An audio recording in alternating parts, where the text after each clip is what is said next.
What's going on, guys? Welcome back to the Ball podcast. I am your host, Trill Bro Dude, and as you can tell, I'm in my washed era. I, just like LeBron James, am dealing with another bout of sciatica. I'm standing. Obviously still powering through here to provide you with the slot because it is a very important time in the NBA season. It is the first week of November. We already have some drama going down. We have Vernon coping on Zach Lowe's show through a potential Ja Morant trade. It's really starting to feel like the NBA is back, Sam. Trill still standing cause his back is hurt. He's in on the little thing. Trill still standing. Yeah, I mean it's we had our first big time cope sesh. I had my first pants shitting meltdown on the timeline about a totally predictable Celtics loss. What else? Bill is already we already have like Pelicans trade rumors. Zach already said that Ja's a king and was had a lot of contempt. Very funnily, he said the Bulls the Bulls were too good to trade for Ja Morant, which was pretty awesome. I really enjoyed that from Zach. We're back in a big fucking way. We're not overreacting at all to anything that's happened so far. When Zion Williamson has a hamstring injury, that's kind of like Puxatawny Phil on Groundhog's Day, where like you get the Shams notification and you're like, everything is right in the universe right now. 14 more days of Pelicans losses. 6 more weeks of Pelicans losses. Jesus, we just did a Patreon episode with our friend Richard Normal about how can the Pelicans turn this thing around, and we already got our answer. They will not be turning it around as we were waiting for this shoe to drop. But let's talk up top a little bit about the Ja Morant Grizzlies drama that's going on right now, or as Chris Vernon ranted for almost 5 straight minutes yesterday, maybe even over 5 straight minutes. I think it was 6 minutes, if I remember correctly. He did a 5 to 6 minute rant on the current state of the Memphis Grizzlies, a team that we talked a decent amount about this offseason just because they traded Desmond Bane, one of their 3 best players. They were kind of in this weird purgatory with Ja Morant because he has not really been available. And when he is available, he doesn't quite look like Ja Morant anymore. And then you go into this season with a new coach, fresh start, new supporting cast, rookie Cedric Coward absolutely balling out. You have the classic injuries that Memphis has had the last few years. Basically, their whole center rotation has been out. My guy, Chuck Bassey, was in their rotation last night and ended up getting I think he got 10 rebounds in 8 minutes or something. Complete demon. But that is the set of circumstances that has happened for the Grizzlies so far. Basically, Ja has said in the press that he is not feeling like he has any joy. They've suspended him already for conduct detrimental to the team. Basically, he called out the coach for some stuff that he didn't agree with. And he's kind of just been playing with a lot of malaise and doesn't look like the same player. And now we're going on year 3 of a different version of Ja Morant, someone that we don't really know, what we're going to get from on an every night basis. And he's really only played 1 or 2 games this year where he's looked like that old version of Ja, which leads me to believe the thing that people keep saying is that they probably are going to end up in a scenario where they should trade him, but it's once again in that LaMelo, Zion, Ja, where you don't want to trade a guy because he means so much to your team and he's so talented and and if you are putting him out there for a trade, what are you even going to get back? What teams are going to line up and actually give up stuff to get him? So they're just kind of in between a rock and a hard place right now with Ja. Yeah, I mean, to your point, I mean, I think that's been the big thing that stopped a Zion or a Ja trade. LaMelo, I think, has been young enough that he's kind of avoided this. But I would kind of seems like that if they could, if you gave the Pelicans and Grizzlies front office's truth serum and asked them hey, would you have traded this guy if you were able to get, what is considered an average return. I think both teams would have done that. But it's just, they just don't have the trade value right now. And I think like with Zach on his show, they were floating out, trades. And I think the Bulls package was something like Kobe White and Zach Collins. And like in a first round pick. Yeah. That I generally think though, like because of the size of Morant's contract, because of his lack of availability, and the way that he's kind of just been phoning it in, like that's probably what we're talking about, which is kind of unthinkable for a player that 2 to 3 years ago, if they were to hit the trade market, would have gotten back, something similar to what you got for Desmond Bane, probably even more. Yeah, no. And I think that's why they haven't done it. You know what I'm saying? Cause like, why are you in such a rush? I understand that it's been a long, frustrating road, but if that's where the price is at, why are you in a rush? I mean, it's looking increasingly like this season might be lost anyway, just with injuries. Like why are you trying to get rid of this like all of a sudden? I understand like you don't want to do the Daryl Morey thing he had with like Ben Simmons, where like it turns into like a media circus and it's like distracting the team and maybe it's a little detrimental to your guys. But like when we're talking about a difference in value that much, I mean, maybe it is worth trying to like, I don't know, see what happens, see if somebody else's situation gets really bad. Again, namely the Kings. Like, are they going to be desperate enough? But then I think it was Mo DeKeel was Zach's guest, pointed out, I think that, they're not going to, this is a new Kings front office. I think they might be okay with, they didn't build this team. They might be okay with just letting this thing die on the vine, So if they're not trading for Ja Morant, the Kings are definitely going to be interested in Ja Morant if he's available. We know that for a fact. Is that basically just tell me what are the dumbest and most desperate front offices in the NBA?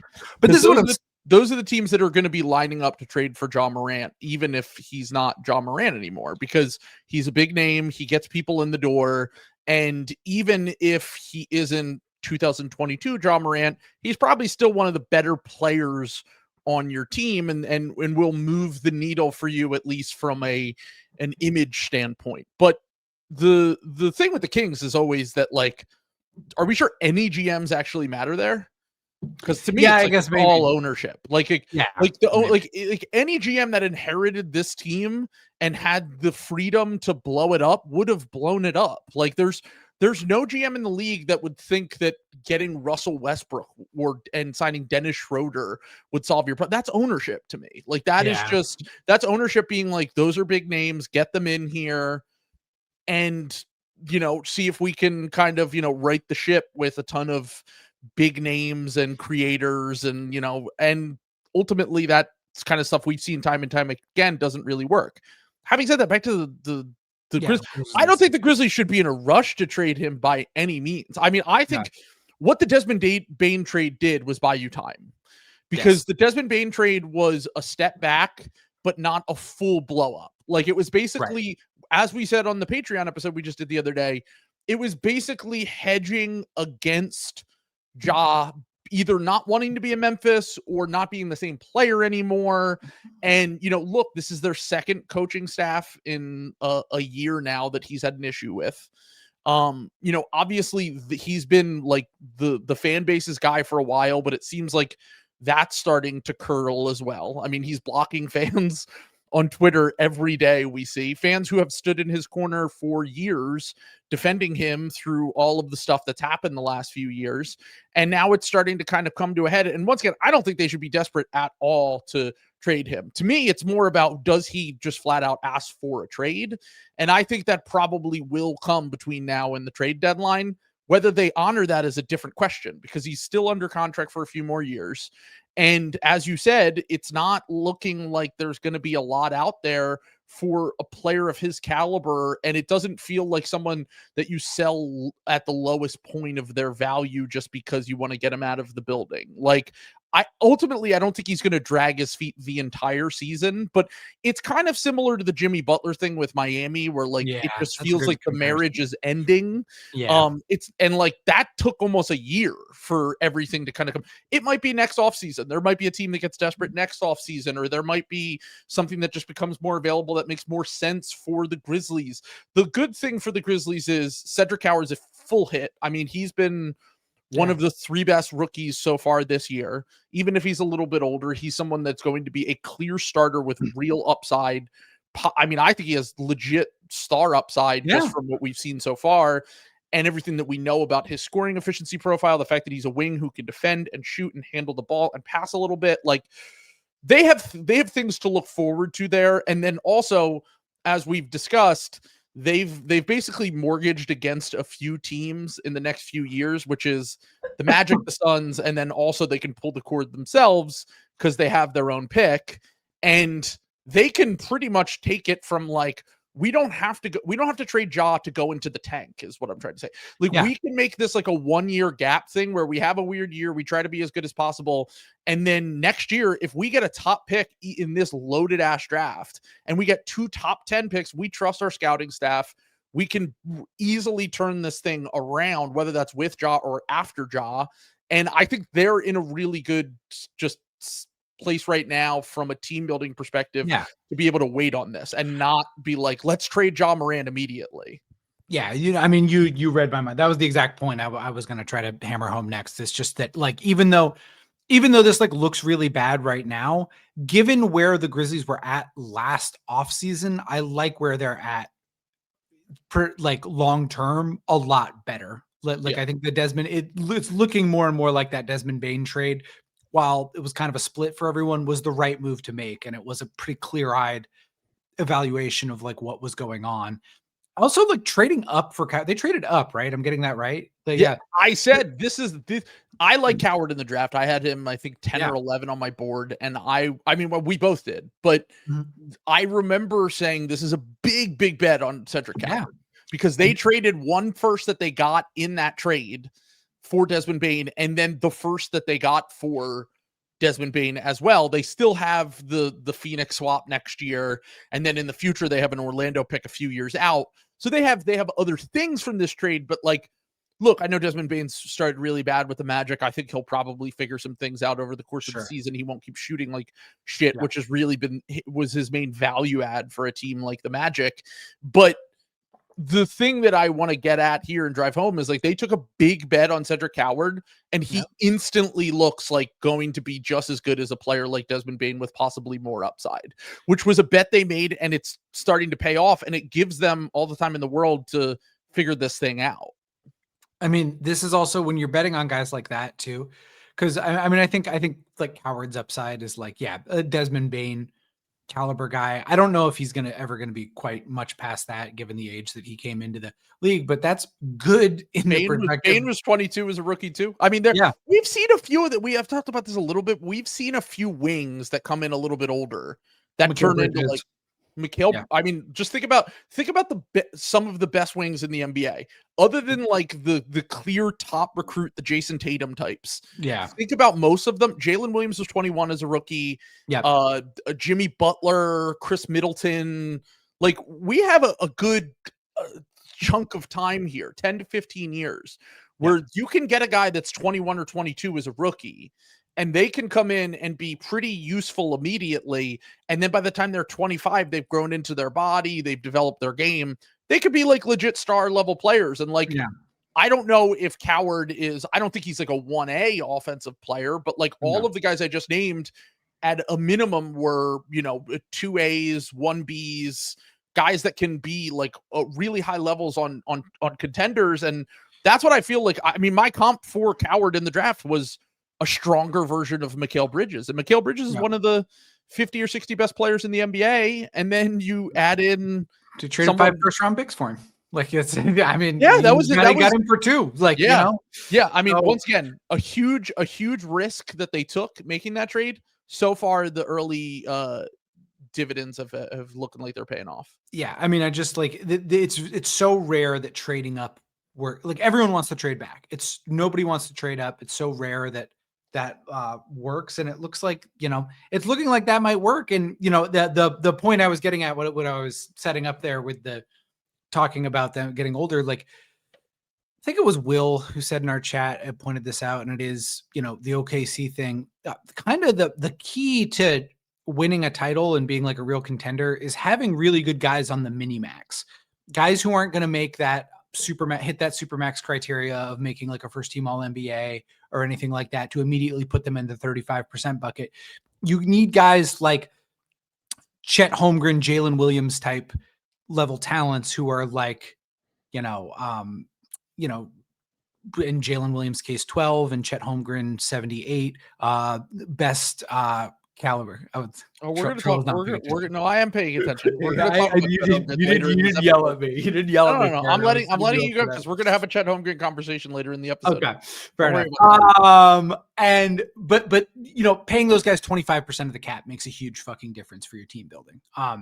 Especially if that guy's a wing. And I think that they've done a really good job hitting a soft reset here. I didn't get it when they first did it, but now that I'm seeing what's happening with Ja, I'm like, all right, I kind of get it. Like, I kind of get it just because like they would know better than us, right, what's going on in the building. And like, if they know Ja's unhappy and might ask out, then you have to have some sort of pivot plan, because like having Desmond Bane and Jaren Jackson as your best players in the West, if Ja Morant wants a trade, doesn't do much for you. The West is too fucking good now. Like the West that's not a playoff team in the West anymore. No. Like a few years ago, you might have been able to get away with that. Like those two plus a really good supporting cast, which by the way, that was my favorite part of Verno's whole rant. Well, when Jaren Jackson and Ja play, they win 60% of their games. And it's like, all right, well, you're also saying that Jalen Wells and KCP have sucked this year. And you're relying heavily on a banged up center rotation, and Jaren Jackson can't play the 5. We've learned that. And if that is the case, you need a legit center in there like you had a few years ago with Steven Adams. And then you also have on top of that, like you're putting so much on a rookie in Cedric Howard, who so far has lived up to the billing. But like a few years ago, like they were the deepest rotation in the NBA. Like Ja could miss time and they were still good. Like that is just not the case with how good the West has gotten and how much teams have supplied more deeper rosters and deeper rotations now. Pulling that shit off isn't as easy as it was a few years ago. Combine that with, by the way, they did like we're giving them credit for figuring this out right now. They also had a few flubs in there as well, like the Jake LaRavia thing. Like LaRavia is playing great for the Lakers right now. Zaire Williams pick. The Zaire Williams pick, which like I mean I don't really think that he is, especially when you consider how good their scouting staff is and how the 2021 draft was so loaded with players that could have helped them, like Trey Murphy and Jalen Johnson and Sengun and all those guys. Yeah, that's the thing is I don't mind missing Zaire Williams. It's the fact of like who was still on the board. Right. You know, like in the 2019 draft, you can live with that, or the 2024 draft, you can live with that. But when it's the 2021 draft and you are like the scouting team, like you're the small bean drafting team, you're the team that knows basically better knows the draft better than anyone else, to go in there and have a situation like that where you end up drafting a guy who just doesn't work out for you, you have to salary dump him. Combine that with just like a few little moves on the margins. Now, some of them haven't really come back to bite them all that much, but like the Smart trade was a disaster. The Melton trade was not good. They've just had a lot of little kind of paper cuts. They let Dylan Brooks walk for nothing. Like you can't bleed talent every single year and then expect to continue to have this sort of like success that Verno was talking about and just say, well, if we have Jaren Jackson Jr. and Ja, it's going to be fine. Like, not really, not anymore. Like, that's just not how it works. Yeah, I think the main thrust there, and you mentioned it. I think the double underline in there is this Grizz team was ascendant at the weakest the West has been in 20 years. Like, and Ja was still Ja. Like, that's the two combined things is that Ja was like looking like a legit top 12 player in the NBA, combined with the fact that they built out a somewhat deep roster, which was going to be hard to maintain because guys get paid eventually or guys age out eventually. And then combined with the fact that the West was just weaker than it has been relative to now, relative to 10 years ago. There was like a sweet spot for like a year or two where you could be like a cute middling team, fun, up at a rising team that could make it to the second round. That's not happening anymore. Like these teams are just too, like, I thought about it today in the West, and honestly, that's probably the thing they identified is like, we're so far away. Yeah. Seriously. Like the West is so insanely good right now. Like, think about like, if you were to rank the 7 best teams in the NBA, how many of those teams are in the West? And even the teams that I wasn't that high on coming into the year that have really impressed me, like the Rockets and that's the Lakers. what I was going to say. Like the Rockets are kind of a machine, and I thought they were going to kind of stumble. They beat the fucking brakes off us, dude. Like bad. Like it was like not a contest, and I had nothing to say. Like I came away from that game just being like, no, the Rockets are just fucking good, man. Like they're the greatest. I don't know if you've seen this, but I think I believe it is relative to the average. I think they're the greatest offensive rebounding team of all time to start the season, which, by the way, that's not something that's always like the most consistent, but after like 12 to 13 games, if that's still the case, that usually proves to be pretty, like, you can correlate that to a season-long success, basically. Can I tell you something that is pretty consistent that they're leading the league in is fucking free throw attempts. And they are, I'm pretty sure that's right. It's either free throw rate or free throw attempts. Like the Lakers are leading in one of those because they always do. But the Rockets are one of the best like free throw attempt teams in the like NBA this year, which is not necessarily something I saw coming into the year. And that just unlocks a new defense. I mean, part of that's KD, part of that's Sengun, but like that just unlocks like a new level of offense, like for them. And by unlocking a new level of offense, that unlocks a new level of ceiling for them, because the offense was always going to be the limiting thing with this team. And like, maybe you don't need to hit as many threes if you are just able to fucking shoot 7 or 20 free throws a game or whatever it is for them. Well, do you want to, I think the bigger thing here is that do you want to guess the percentage of their own misses so far going into last night's game, which they were in a dogfight with the Mavericks last night, and they ended up pulling that out. But I don't think the Mavericks are like bad though. I think the Mavericks are kind of like Hornets for the West. I'm just saying, like, I don't think them playing you close is an indication you had an off night. It's not like Utah Jazz. Tell me how many the percentage points, what percent of their own misses do you think that they were rebounding? Was Anthony Davis in the game last night? No, I'm talking about this has nothing to do with last night. Before last night, this was the Houston Rockets are rebounding blank of their own misses so far this season. Let's go high. Let's say 30, because 42% of their own misses. Christ. They are the greatest offensive rebounding team in the NBA by a mile. The team that's in second was the Detroit Pistons at 36%. And then it goes the Jazz at around 35. The Blazers just below them, which also another team I expected to be a really good rebounding team coming into the year. Then there's a massive drop off until the Knicks, the Sixers, the Nets. They are, and by the way, just fun fact here, going into last night's game at least, the Mavericks were by far the worst offensive rebounding team in the NBA. They were at 22% of their own misses. But does make sense because their center rotation is not played. But either way, right? The Rockets have basically built this. We've kind of seen the league moving in this direction for a little bit, where there's one thing that teams figure out, and then there's a rubber band effect where something else comes of it. And the thing for years was that everyone invested in shooting creation, and then eventually a few years ago, teams started realizing, hey, there's actually a little bit of low-hanging fruit here, which is the offensive rebounding that comes from a lot of misses that are being put up. Teams like, the Knicks invested in offensive rebounding, teams like the teams like the Raptors a few years ago, but the Rockets have kind of taken it to the next level so far this year. And by the way, if you told me I think there are like 5 teams that could realistically win the title right now out of the West. And that's why Memphis feels like a team that is just so far away compared to these other teams, because those teams all have legit 1A, 2A stars. And they also have good talent around those stars in a way that Memphis just wasn't going to have unless Ja was Ja. Now, friend of the show, Fast Break Breakfast, posted this on Twitter. Ja Morant, this is crazy. Ja's paint scoring over the last few years and how much it has fell off. In 21, 22, when I really did think that Ja was going to be like an MVP candidate that season. Like he made the full leap into what he was becoming for that season and the following season, the start of the following season. He was really looking like one of the potential 10 best players in the NBA moving forward. Even with, the lack of a jump shot for him from outside, it felt like he could just kind of bend and break defenses at will. He could live in the paint at the line. He kind of could do whatever the fuck he wanted because he was, an extremely good playmaker with crazy vertical pop, the ability to just get downhill in the blink of an eye.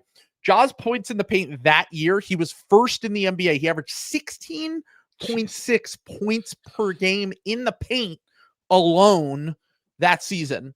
2022, 2023, the next year, which was the weird year where he started off great and then he got suspended because of everything that happened. The second half of the year completely derailed, but he was 9th in the NBA in points per game in the paint. At 14.4. The following season, he missed 72 games, so you can kind of just chalk that one up as a lost season.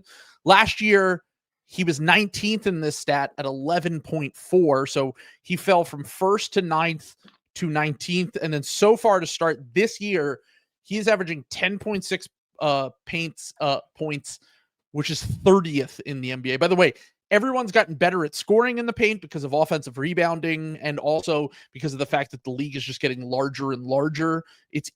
Teams are scoring more in the paint, and Ja has gotten significantly worse at it over the last few years. And if you combine that with the fact that he cannot shoot from three, like I looked at it since that season, he shot 29.7% from three.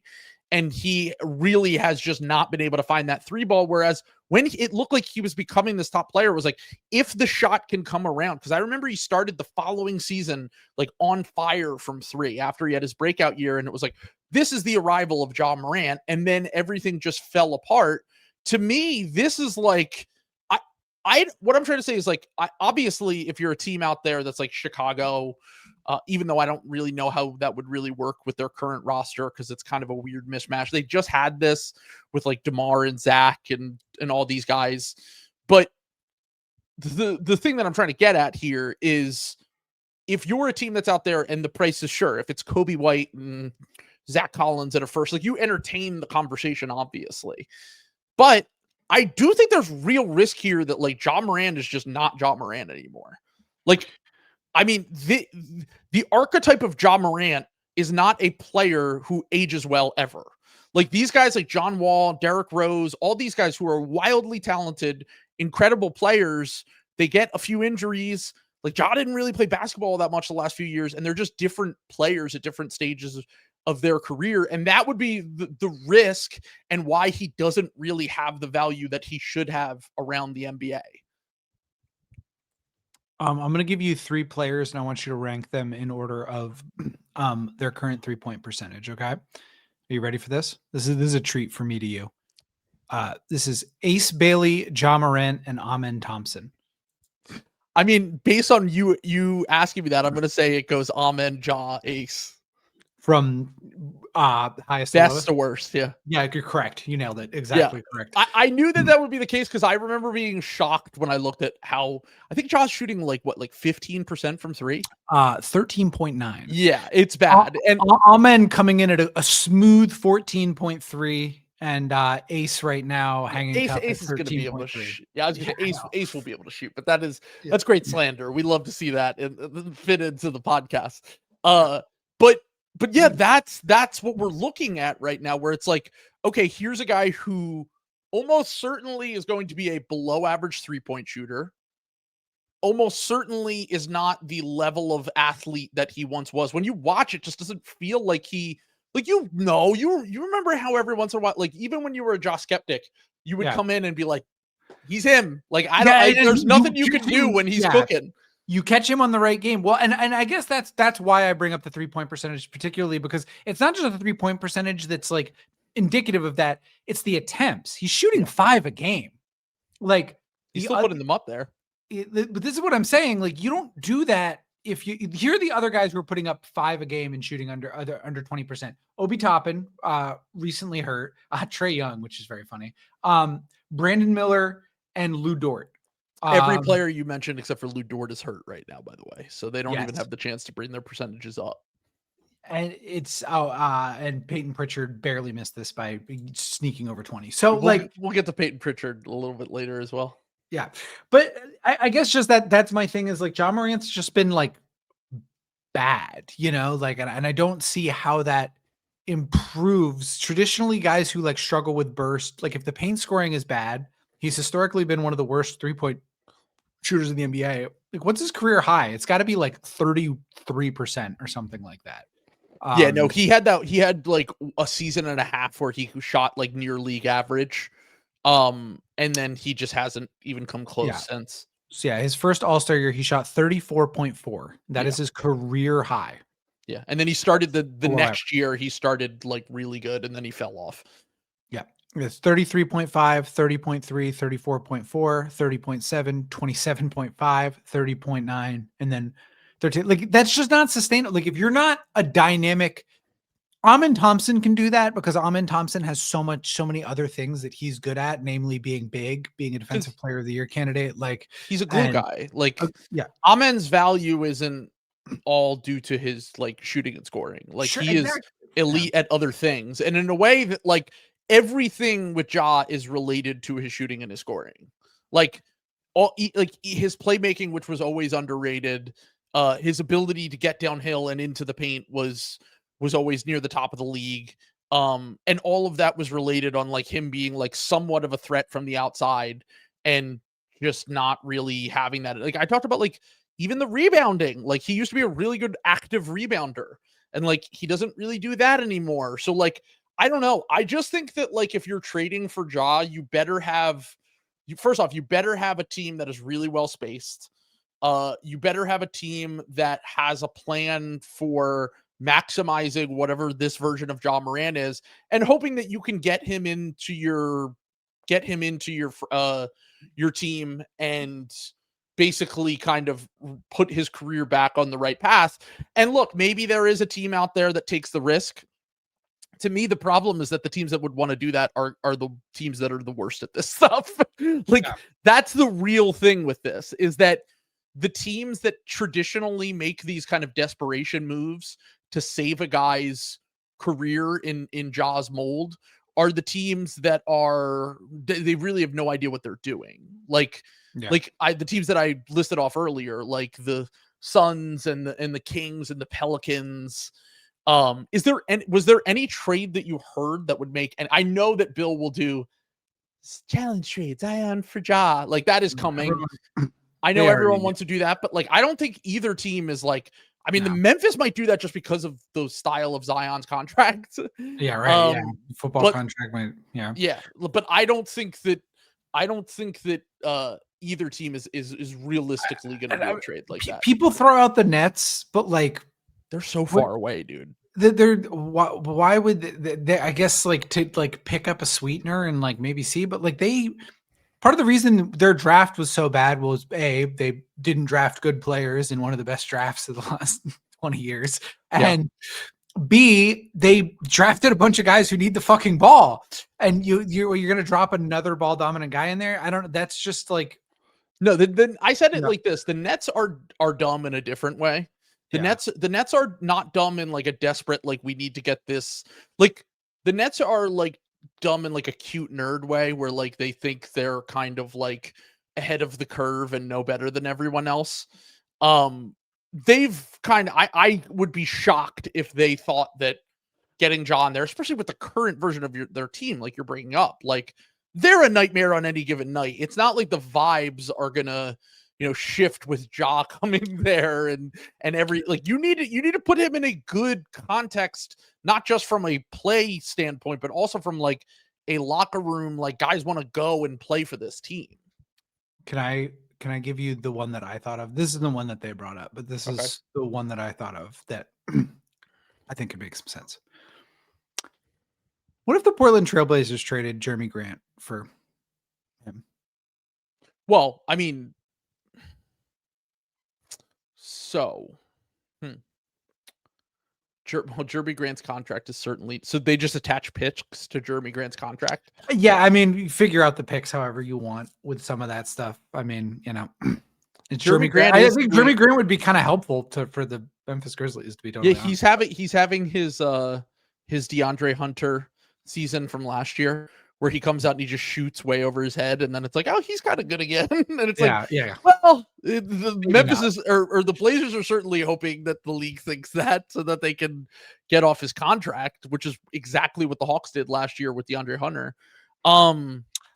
So I think you do give Ja kind of a ability to succeed. Now you are kind of telling Scoot, go fuck yourself. That is the thing, is like, if they still believe in Scoot, which maybe they do. I mean, do you really want to make another trade with Memphis after what just happened on draft night? Like, I mean, the Young Hansen, like, I wanted Young Hansen to be good.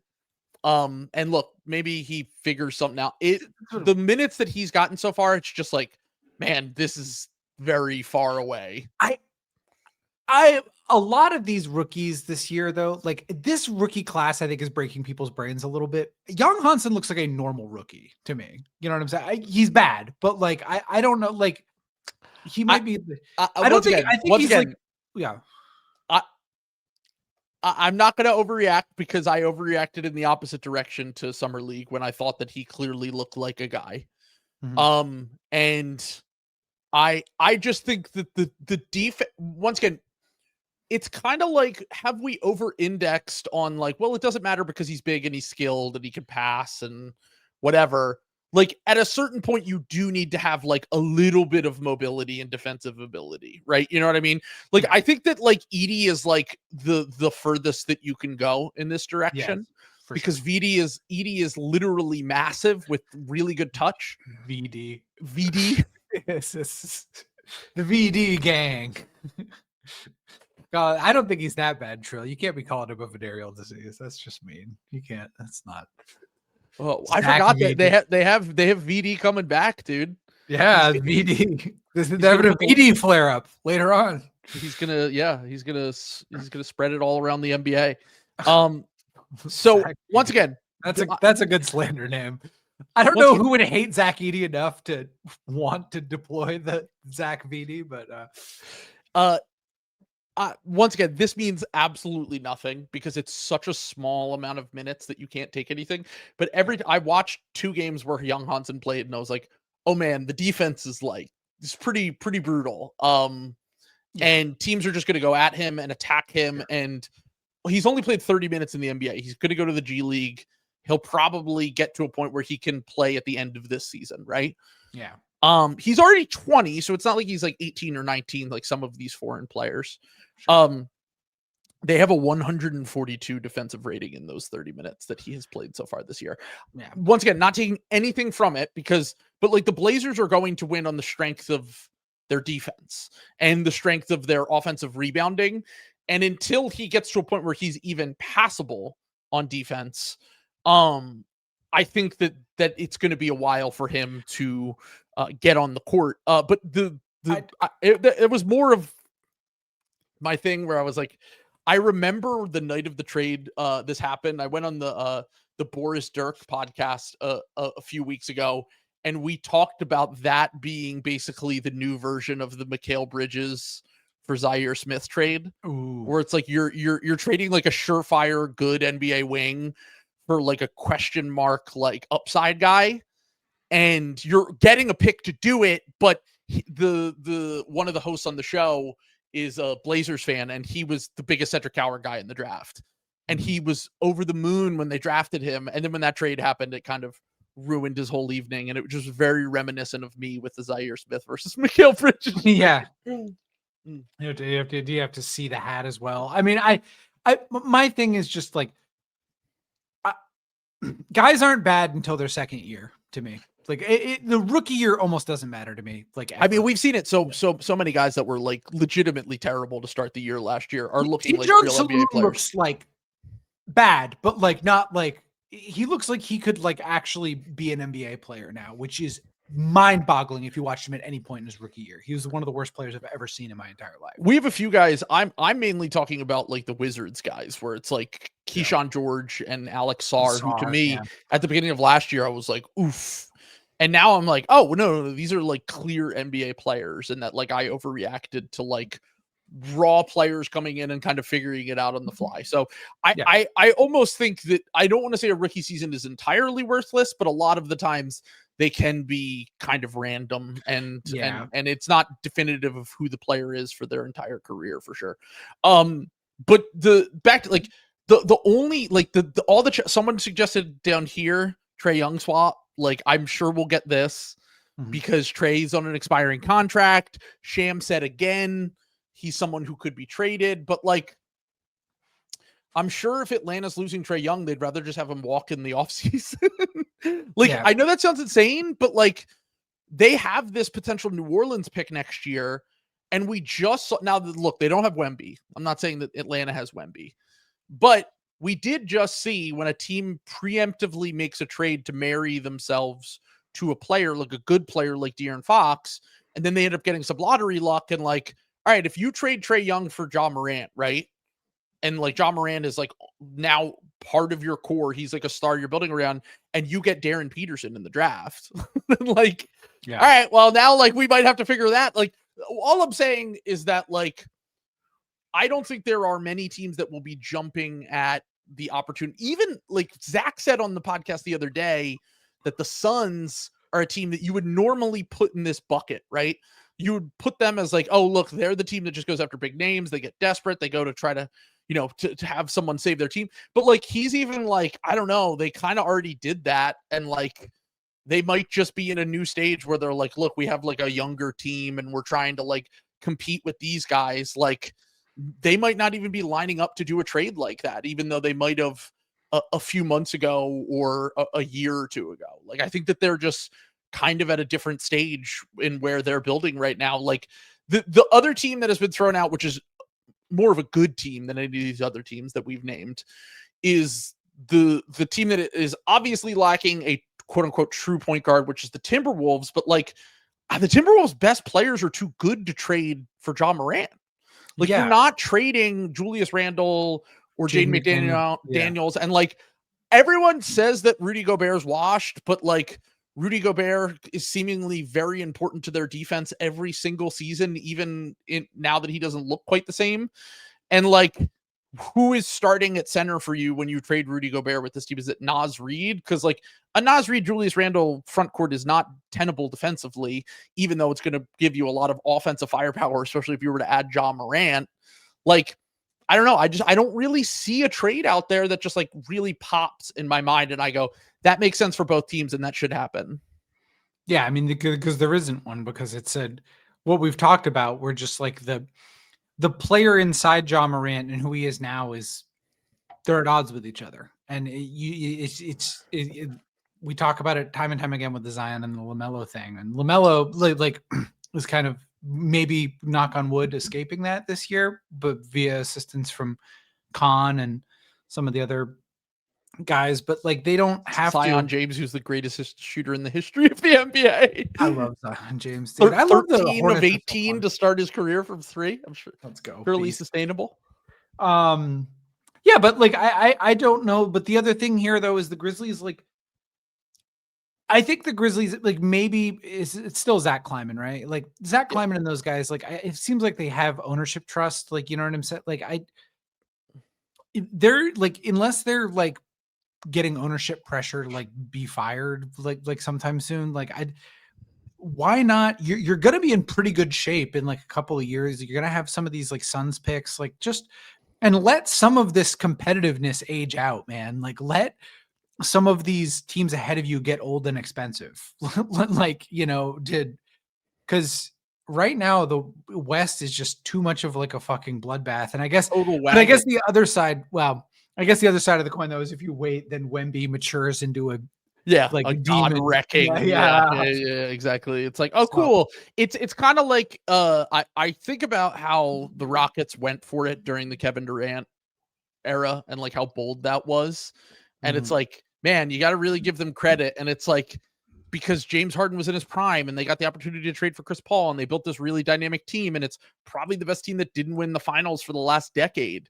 But it's like, if you had just been a little bit more patient, like it's obviously hindsight. You do whatever you can to maximize those years. You should. You almost beat the Warriors. Like there's some legit like pride in saying that even.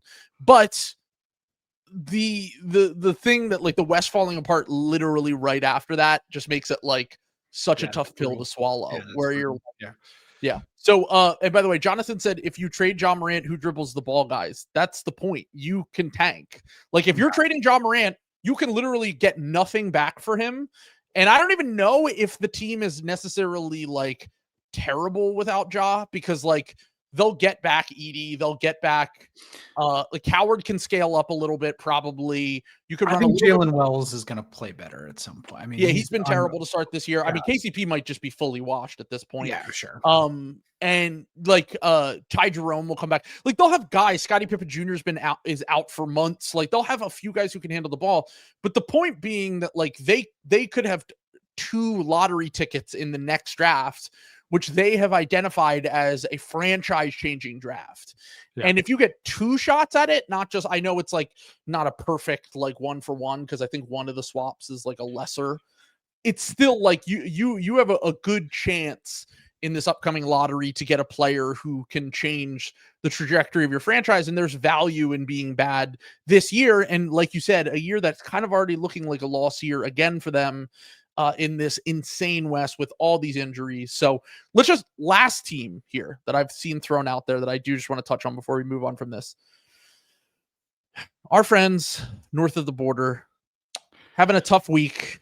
I thought about it, but Toronto Blue Jays. I mean, that game. That is one of the most satanic. Like, I don't even know like what to call that, dude. Like that, I would be dead if that happened to me and my team. I would be dead. I don't know how anyone. You were on the other side of that, by the way. I just want to say that to me, I said that was the worst loss I've seen since Patriots Falcons in the Super Bowl. Like in terms of, I think it was worse because it was a series. It certainly feels worse because it's like it drags it out. But I do think that. Also at home for 3-2 going home. Like that's brutal. I get it. I understand. Also, like the play that ended the one game, the extra innings game, how many opportunities they had so many opportunities to win that series. I get it. But having said that, like you're the Atlanta Falcons and you're going up against the New England Patriots and owning them in the Super Bowl. Like that was not a competition for 2.5 quarters. Yeah. And then it flipped on its head and it's the greatest comeback in the history of all of sports, basically. And that to me, there's a certain amount of like cachet, especially like Atlanta's never won not that Toronto's had recent success. Like Toronto, it's been they did go back to back. I think when you go back to back in the 90s, it's a very long time ago. A lot of people that root for them now don't remember that, obviously, but they have history, is what I'm trying to say. Yeah, it's like saying the Broncos. It's like saying the Broncos are pathetic, and it's like not the Broncos. They're not really. The Broncos won 10 years ago, so I actually forgot about that. Memory hold that one. Yeah, I was gonna say it honestly, it would be it's.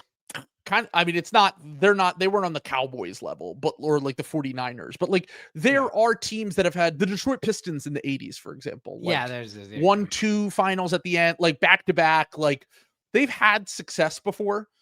That means nothing. By the way, that's the Toronto fans that listen to this are going to be like, I don't give a fuck. Like I was 2 or I wasn't alive. Like I get that. But they're like Toronto has been like a good respect. The Atlanta Falcons have been like pretty much an ongoing joke the entire existence of their franchise. And we're on the verge of beating the greatest dynasty we've ever seen and lost. Like to me, and in the most humiliating, excruciating fashion, to me, I don't think a loss could ever get worse than that. But this was as close as you could possibly come, I think.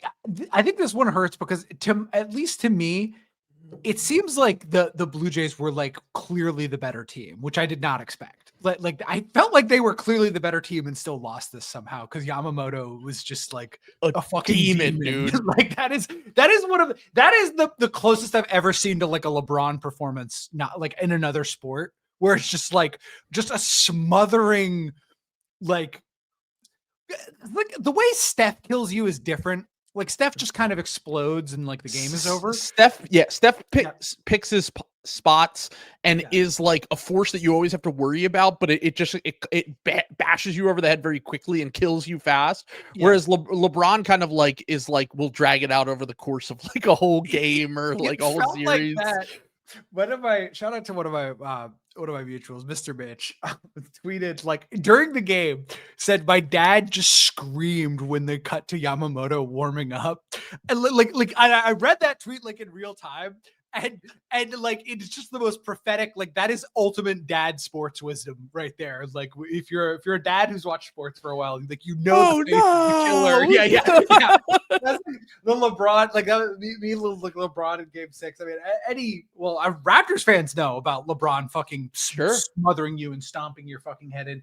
Man, that 2019 title is doing so much heavy lifting for the city of Toronto because they also have the leaves like that would. I think a lot of Toronto fans are also Buffalo Bills fans. That's what I was just going to say. Is like the Bills, that's their closest team. I think if I remember correctly, they've played a few games in Canada as well. So there's a connection to that team that also has like some real heartbreaking losses in professional sports as well.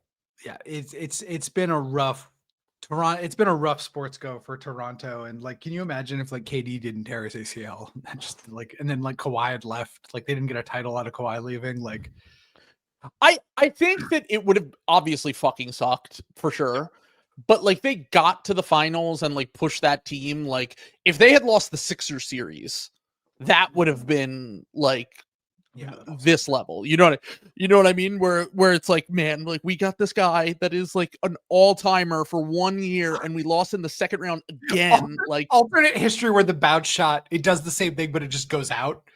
Like it hits the rim like 4 times and then goes out. It goes out and then the Sixers win in overtime. That's basically what happened in this Dodgers series for them. But because there were many times in that series where the series could have gone either way, and obviously the Raptors came on top of that. But the cleat, like Kike getting knocked over, like that game really was like satanic. That was like crazy. One of the most evil like games of all time. When that guy came, first off, I also just want to point out, and I haven't seen anyone make this point. The broadcasters fucking jinxed them, dude. The whole time I was saying this, I was like, why are they talking about it like they've already won? They're up 2 runs halfway through the game, and they're talking about what this would mean for the city and how long it's been and da-da-da. And I'm like, bro, you're playing the Dodgers. Like, you're not, like, we've already seen them come back in these playoffs. We've already seen them come back in this World Series. How could you talk so confidently like this? And then when Hoffman came up and they were talking about basically him pitching scared because of the fact that he knew that Ohtani was up next in the lineup, I just got like a sick, like, feeling, watching that, like, something horrible is about to happen. I didn't expect him to hit a home run. Honestly, what I expected was that he was either going to walk him or he was going to get on base, and then Ohtani was going to hit the 2-run homer. But I was like, man, that was just such an excruciating. And as a neutral fan, I was rooting for the Blue Jays. Yeah, and I was just like, was basically. Yeah, and it was just like, man, that's really fucking a tough way to go out. But I mean, hopefully they're good enough to get another chance at this. But man, this Dodgers team seems fucking unbeatable, and they have more money than God, so they can go out and just spend whatever the fuck they want, apparently.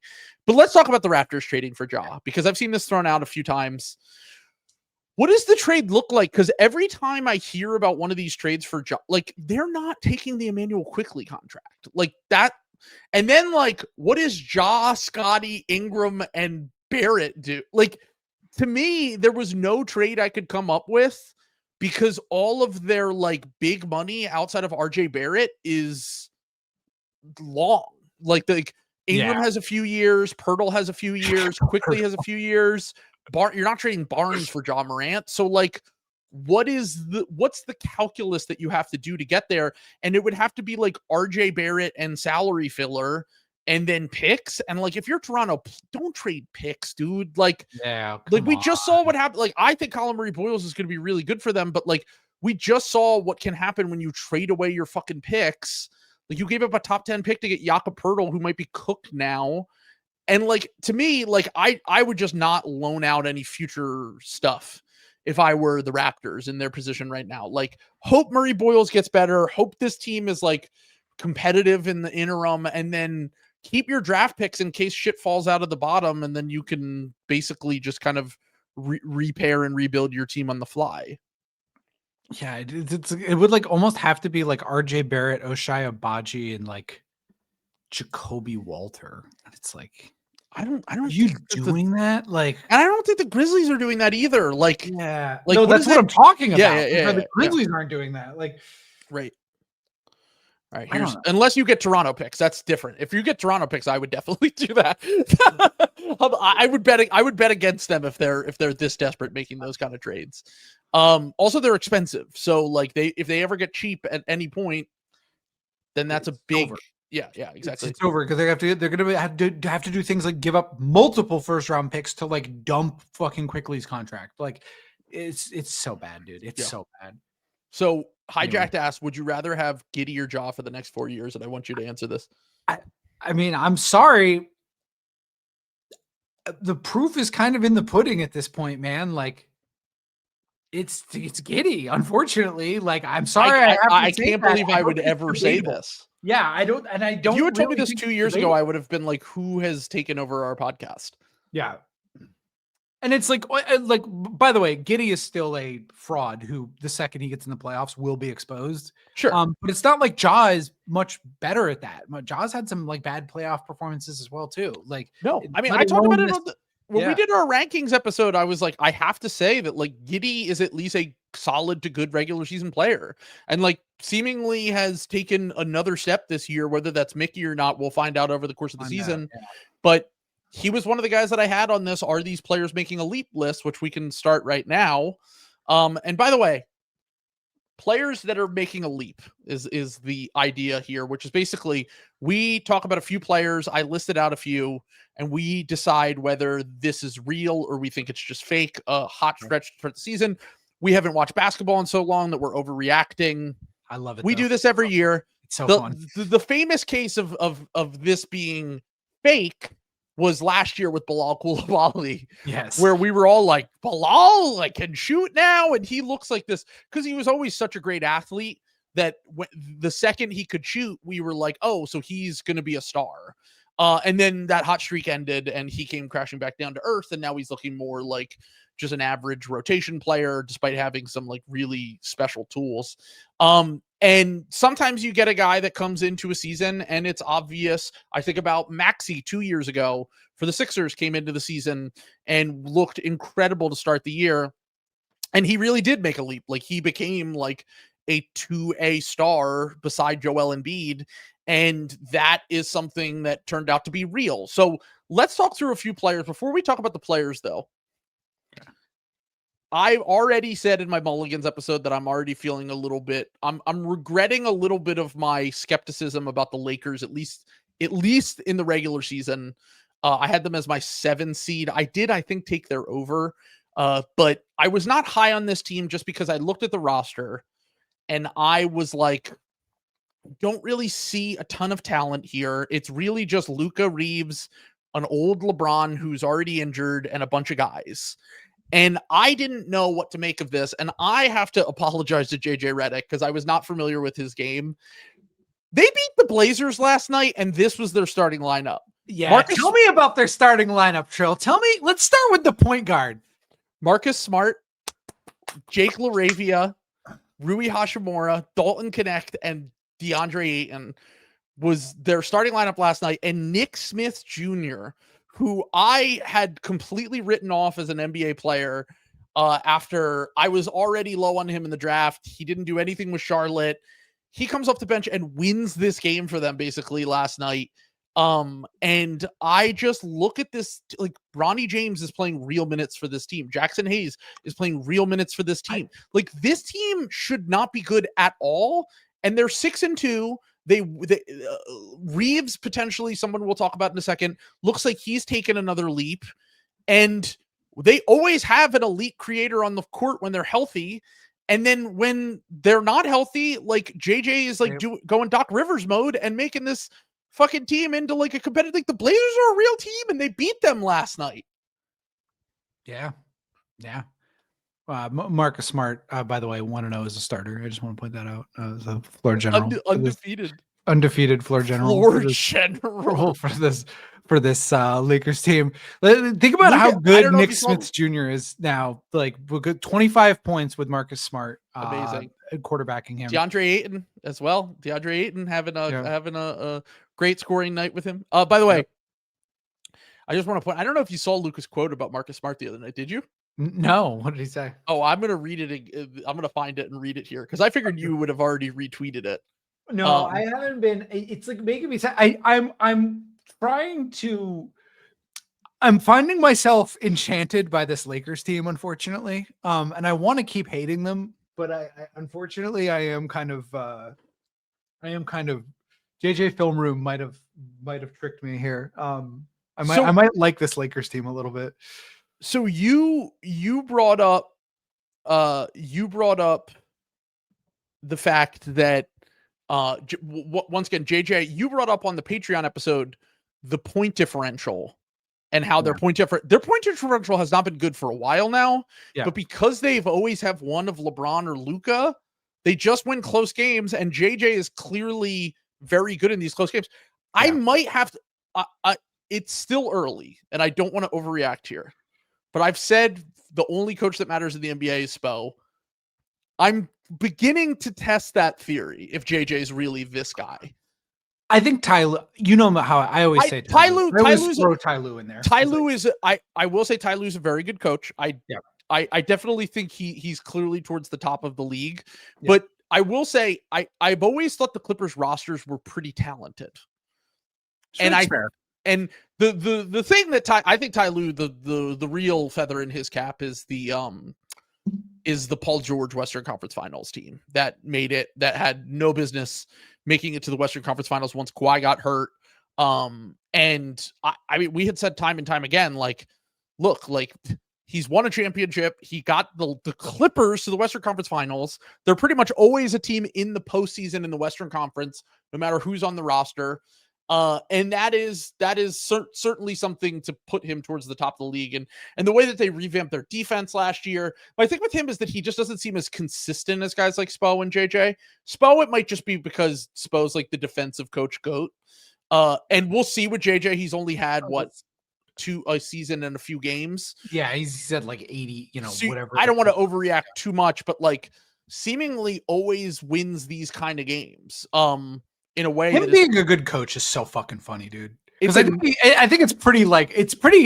We're hitting the point now where he's just objectively like a pretty good coach. It's very funny to me that he ended up like. We made fun of them so much for doing this because we're like, oh, of course you would hire LeBron's friend who's a podcaster and he's the nerd favorite. Man. Yeah, exactly. Yeah. They should make Michael Porter Jr. the head coach of the Brooklyn Nets. Dog, what happens when the Pelicans fire Willie Green and they hire Jaquez and they immediately go on a like 50? They finish the season like 48 and I've already said they should hire us to run their front office. We can rebuild it better than whatever's going on there now. We'll hire Steven Jaquez. Yeah, and they will become a dynasty. We won't have to relocate the team. We'll live in New Orleans full time. Was Steve a coach or a film room guy? Because like he was an assistant coach. Okay, that's what I'm saying. So yeah, like let Steven Jaquez handle the coaching. We bring in Vicini as our head of scouting. Perfect. All right, we have a dynasty. Yeah, we have a dynasty here. A podcaster's dynasty in New Orleans, the greatest city in the country. We'll be like the Pat Riley figures, where we don't do any work besides be annoying and like we let everybody else do the work, and we're just annoying in the media.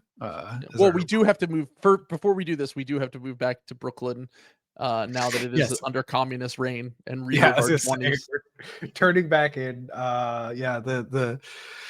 But did you see? So you must have seen the video clip of them trying to catch Zoran. They told him that Dick Cheney died, and he did the Trump. Yeah, blue sheen, baby.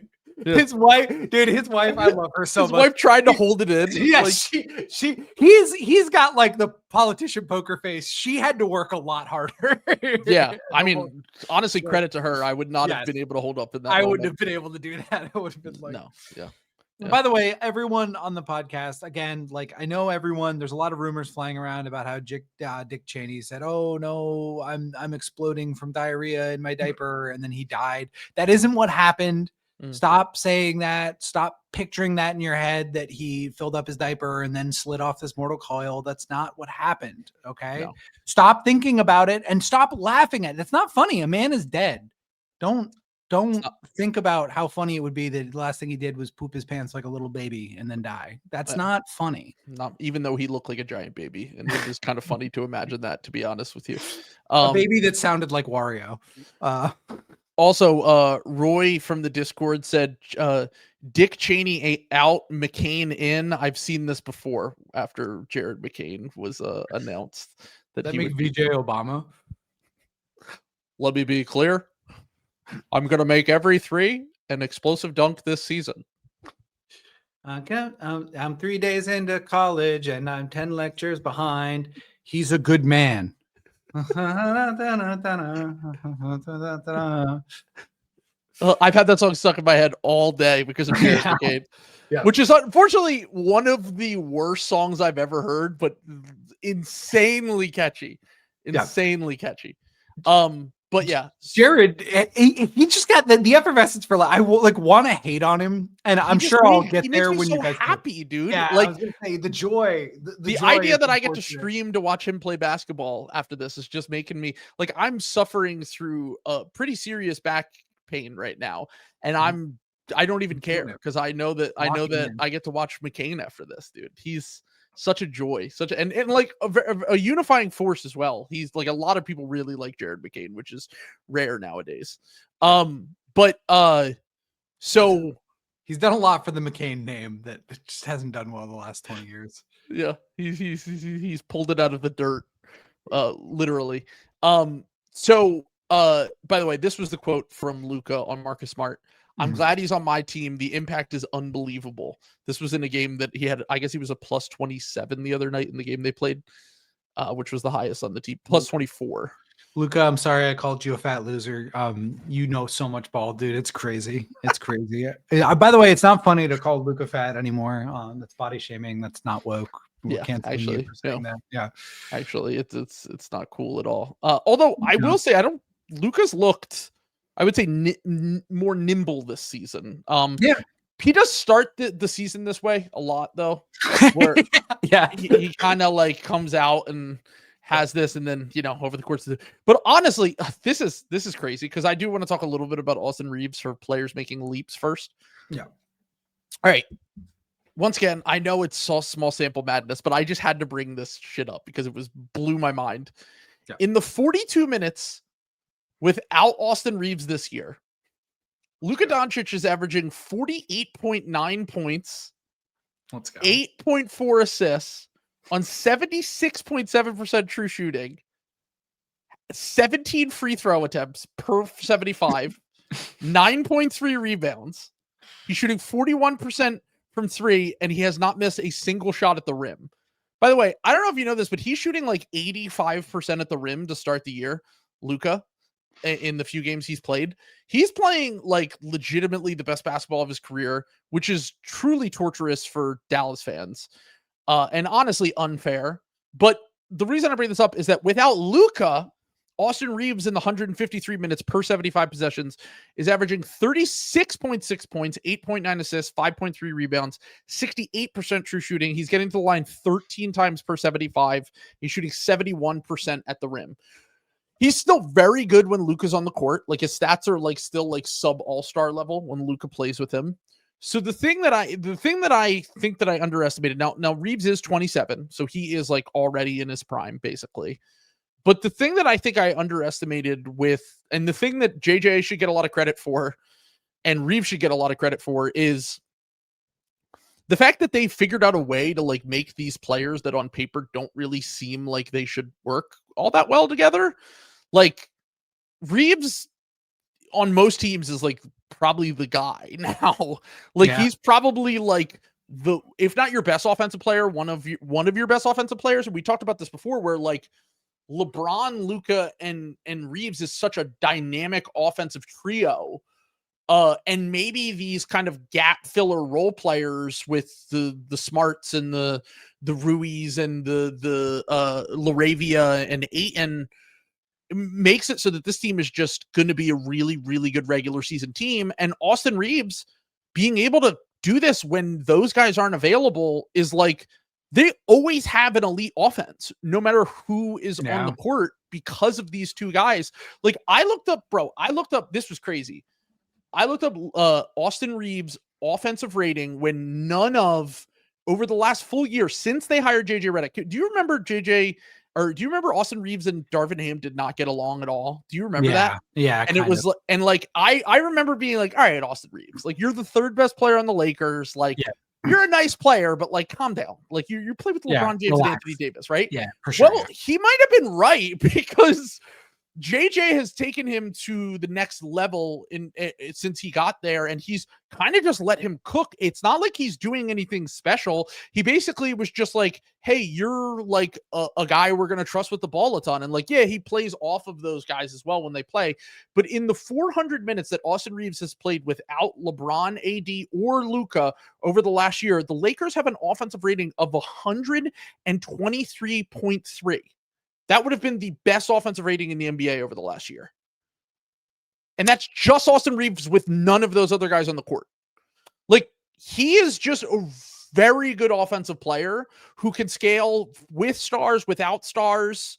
Like, he is just really fucking good. And, like, I think if the Lakers win 50 games this year, he's probably going to make the All-Star team alongside Luka. And, like, what happens? Like, maybe LeBron missing time will make it so that he finally misses the All-Star game if he misses like the first full month of the season. But do the Lakers get 3 All-Stars if that is the case?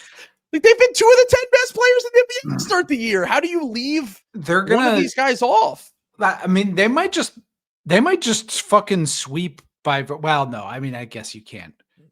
Even with the LA bump, knocking the defending MVP out in Shea is kind of impossible. But like, for what?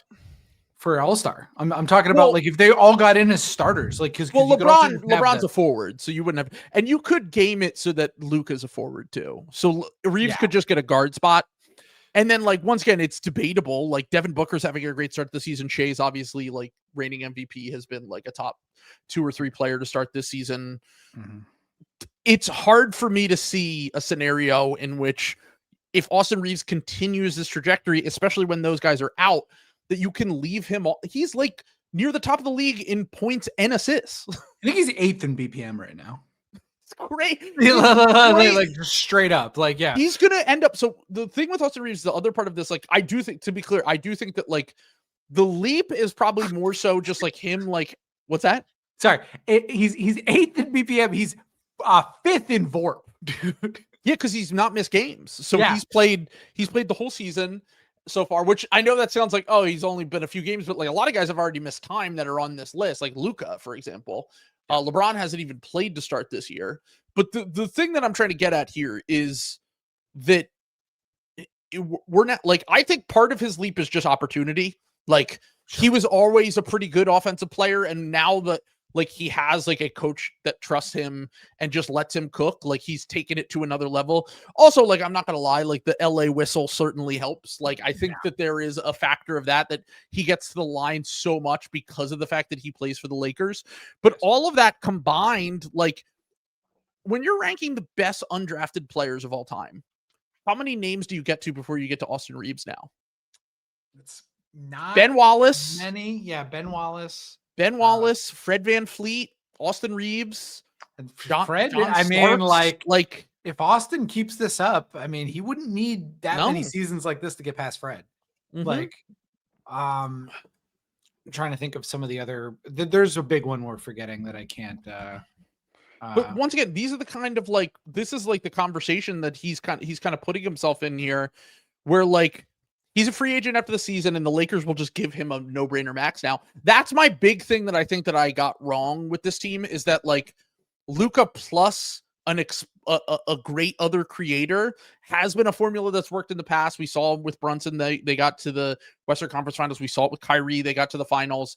Reaves is that good now. And like Reaves being that good makes their offense so dynamic that I do think that this team has to be considered a legit contender moving forward if he continues to keep this up and LeBron is even close to normal. And then the Lakers won't regret giving him a max if he continues to keep this up. John Starks was the other one I was forgetting. I said John Starks when we were talking did? about it. I just rattled him off as one of the guys, but still, like John Starks made what, one All-Star game? I think he made one, right? Something like that. He was really good though. For like no, I know Starks was a really good player, but like I'm trying to think of he's either a one-time All-Star. Yeah, one-time All-Star, correct. Yeah. And all defense in 92, 96, sixth man of the year. I was gonna say he had a very good career. If Austin Reaves keeps this up, he'll definitely pass him. And then it's like I think it's just Ben Wallace. Yeah, and then it's just Ben. I just went through the list of the undrafted guys, and it's like, it's nice players. It's like Jeremy Lin and JJ Barea, but like Austin Reaves is past those type of guys now, Yeah. Crazy. Never expected that. So I would say this leap is obviously he's not going to keep that up when they don't play. Like, I don't think that he's going to continue at that pace, but I would say this leap is more just opportunity and like the fact that we're going on a year now of him just leading great offenses when those guys don't play. So I have nothing to suggest that this isn't like a real step forward for him for sure. Is this the best anyone's been at elevating white people as an organization since Brazil? What? I don't know. I was like, they did Caruso. I'm upset that they like Caruso because literally did the identical thing. Yeah. Gotcha. Yeah. No, sorry. I thought it was obvious I was talking about the Lakers. Caruso was also undrafted, right? So he's up there. I thought he was a second rounder actually, but maybe I'm wrong. I think Caruso was undrafted. I'm almost positive. If he was, then he's up there. Like he's in the top 10, like for sure. It's not showing up on his Wikipedia. So, he was undrafted. No, you're right. Fuck. So there you go. Them getting away with this twice, dude. And it's like the opposite. It's like they're each other's Wario and Mario, where it's like an offense defense guy. Like they literally let him go the season that Austin Reaves broke out too, right? It was the 2021 offseason, right? Was when they let him walk. And then they undrafted signed Austin Reaves that same offseason. So they've just had the through line continued of really good undrafted white players on the Lakers. But all right, so Google white Brazilians and can come back to me on that one. So is there anyone else that you wanted to talk specifically about that has made a big leap this year that you think? Well, I mean, there's a bunch of guys. I mean, do we even need to talk about Sengun? Sengun's the one that, like, I a lot of people predicted this. No, I'm very impressed by it, though. I don't think his is surprising at all. Is my thing. Is like to me, he played really well at Eurobasket. We knew that he was going to get a little bit more opportunity with the trade with Jalen Green and the injury of Fred VanVleet. And he's kind of been on this trajectory where it's just like he had a weird year last year offensively, but he showed some real growth on defense. And this year, the thing that has been different with him, and once again, it's a very small sample, and he shot like crazy in that first game of the season and has kind of come crashing back down to earth the last few games. But if the 3-point shot is real, then that just changes his ceiling as a player to me. Like if he can actually kind of shoot now, which, by the way, he's basically like across the board. The only thing that has really gone up other than the 3-point shooting, which is once again, a very, very few attempts and very few makes. The main thing that has gone up for him to start this season has been the free throw attempts because he has the ball more. And I do think that I certainly think this is just like normal trajectory for him. Like 23, seizing a new role and opportunity with this team, a focal point of their offense. Like I definitely think that is something that, I think it's like if he continues this and like the 3-point shot is real and he continues to be a little bit more efficient as a scorer, and everything else holds up for him throughout this season, he'll go from being a regular all-star to an all-NBA player.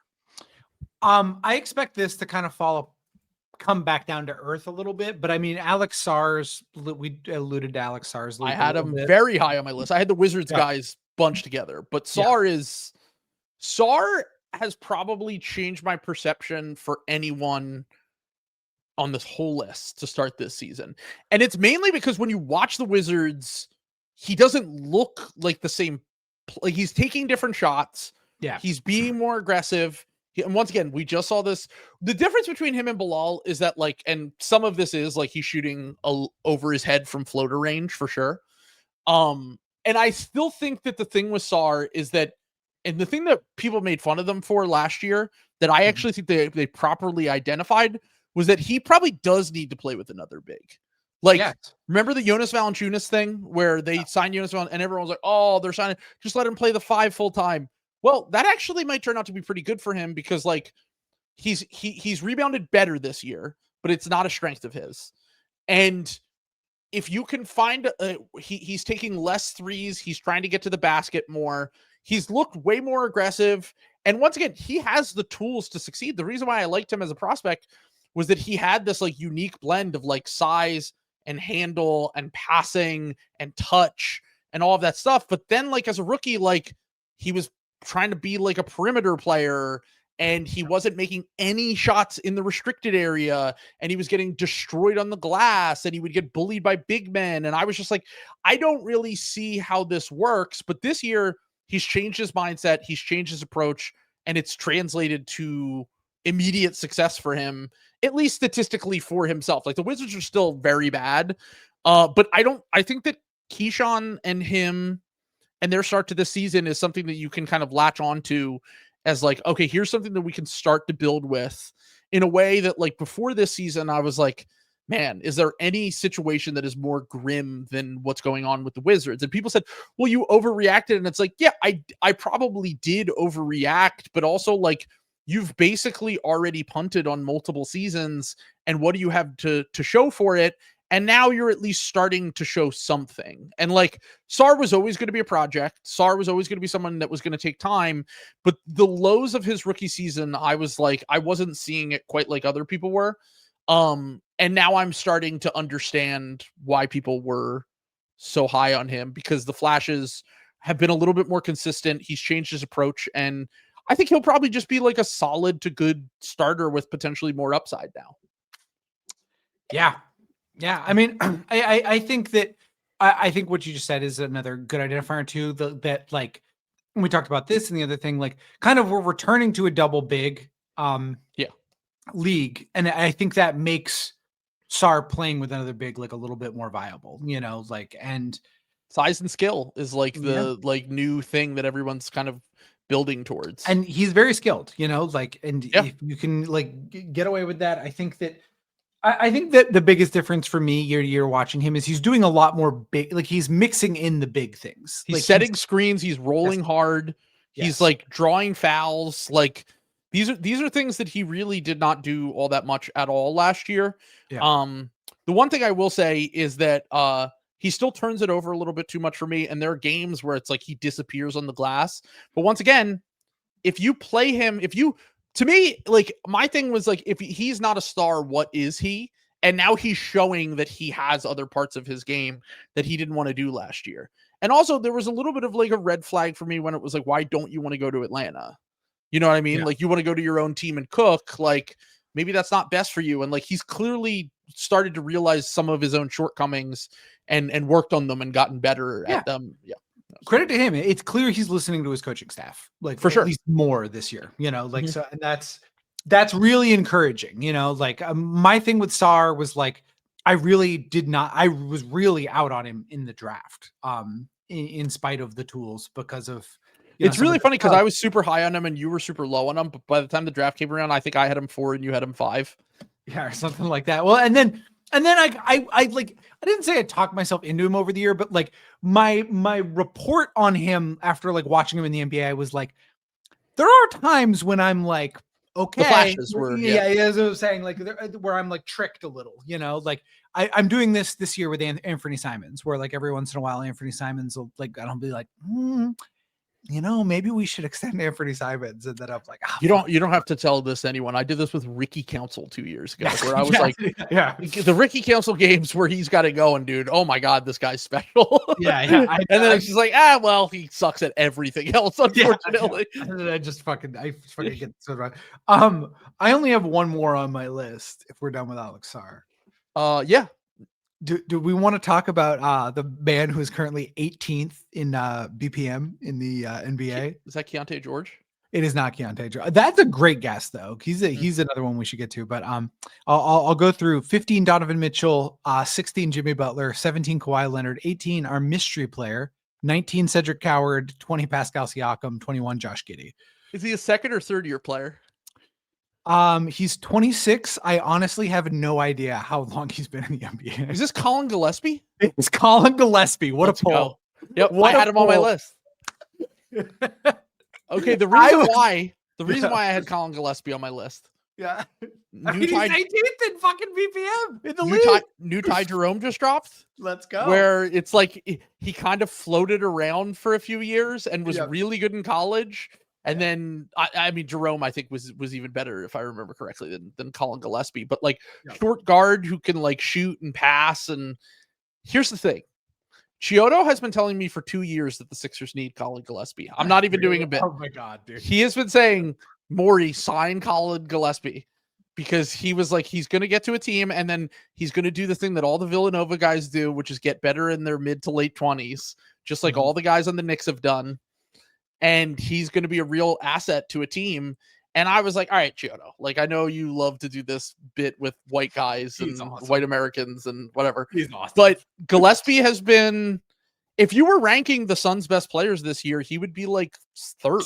I was kidding. Or second or third. Yeah, he's weirdly important to their team. It's very funny that for years they chased TJ McConnell, and then they've kind of found their own version of TJ McConnell. Yeah. But no, I mean, look, and by the way, if I remember correctly, they also drafted Ty Jerome, which is very funny. Yeah.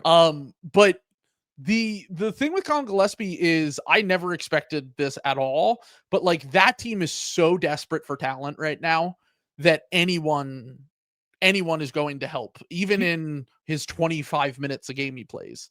I was thinking about this the other day. I think the Suns would be pretty good if they had a normal front office. If they didn't do all of these insane trades, if they had just had Mikal Bridges and Cam Johnson. Well, the problem, and maybe they did they definitely got way too desperate. Yeah. But the problem with them was that the Ayton situation plus Chris Paul falling off a cliff at the same time happened. So it was one of those things where it was man, we got to replace our best or second best player in Chris Paul. Because Chris Paul was really good for them the first year and a half, 2 years he played for them. Yeah. I think Booker was better, but it was close at least. And then Ayton just not wanting to be there, but also you had to pay him because you couldn't lose him for nothing. That combination of things made them panic in a way that we've never seen a team panic before. Even if they didn't match the Pacers sheet, though, they would have Toumani Camara. They would have, they would have Devin Booker and a bunch of actually good wings. It's all of these guys who were actually pretty good. If they had flipped Grayson Allen, they wouldn't have been bent over a barrel, having to pay Grayson Allen. It would have been. I'm just saying, that would keep me awake at night if I were a Suns fan. For sure, I think it does. I think there are many Suns fans who think about this all the time, who are man, we had it so good if we were just a little bit patient. But also, I love Q's defense of Matt Ishbia, which is that he's if I were to run a team, I would run it just like Matt Ishbia, which is basically if you're just a random fan and you're oh, we can get Kevin Durant, just go trade for Kevin Durant. And then it's oh, Bradley Beal's available? Yeah, duh. We're obviously going to go get Bradley Beal.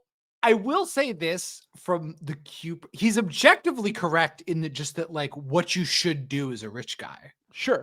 Just for maximum fun. Yeah. For sure.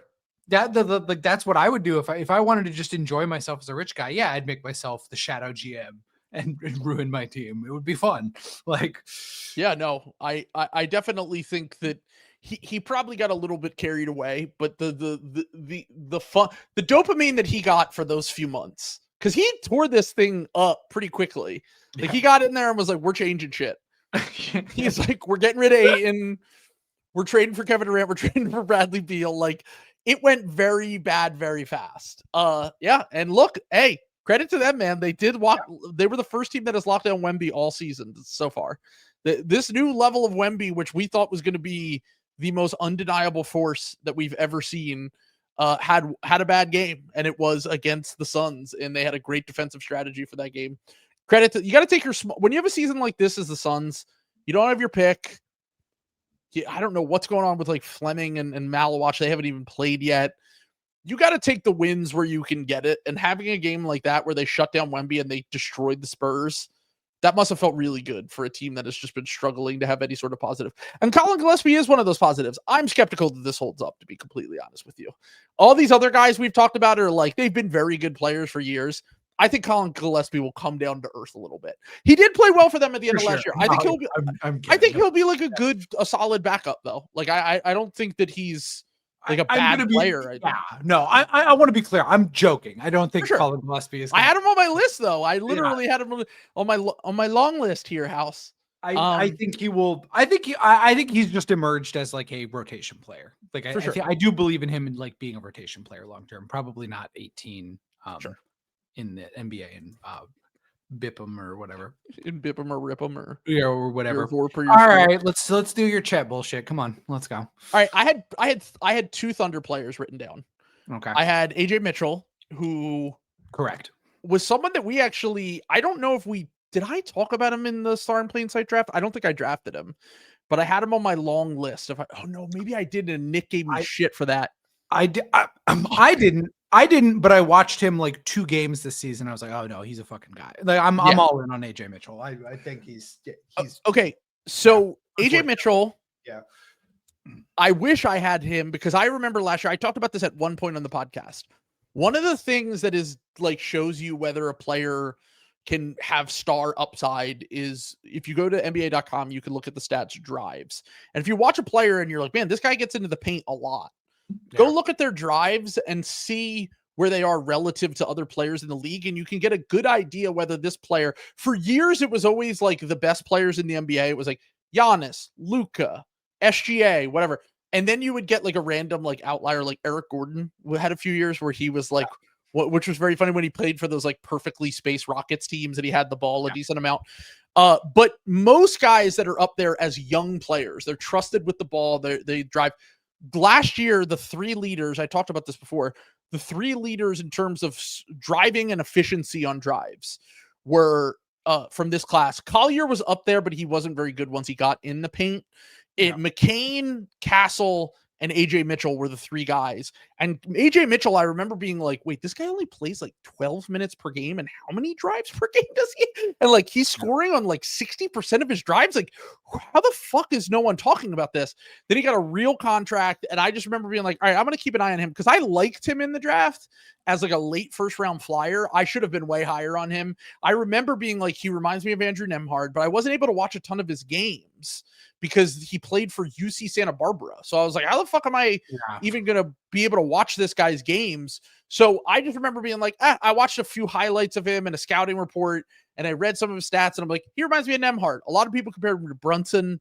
And he's like the second best playmaker on the Thunder behind J-Dub, and J-Dub's not healthy right now. And he's a very good driver, and like he will just very clearly be a good player for a while now, and they have him on a scam contract. So I do think that leap is real, to be clear, because that's an opportunity thing for sure. Chet, we got to talk about Chet. It's only 4 games, not a big sample at all. Only 4 games? They've played 6. So that is always the thing with Chet, is that you're probably going to have him missing games, which is probably something that he should be dinged for when we talk about where he ranks in the league and those kind of things, for sure. Sam certainly has put him lower due to this. So in 32 games last year, he played 27 minutes per game, averaged 15, 8, and 2. This year, he's upped his minutes in those 4 games to 34 minutes per game, and he's averaging 23, 10, and 2. He's also scoring more efficiently from the field. He has had to be more of a primary option for for the Thunder with J-Dub out to start this season. He's taking 2 shots more a game. He's taking double the amount of threes. He's shooting 70% from 2. He's shooting 40% from 3.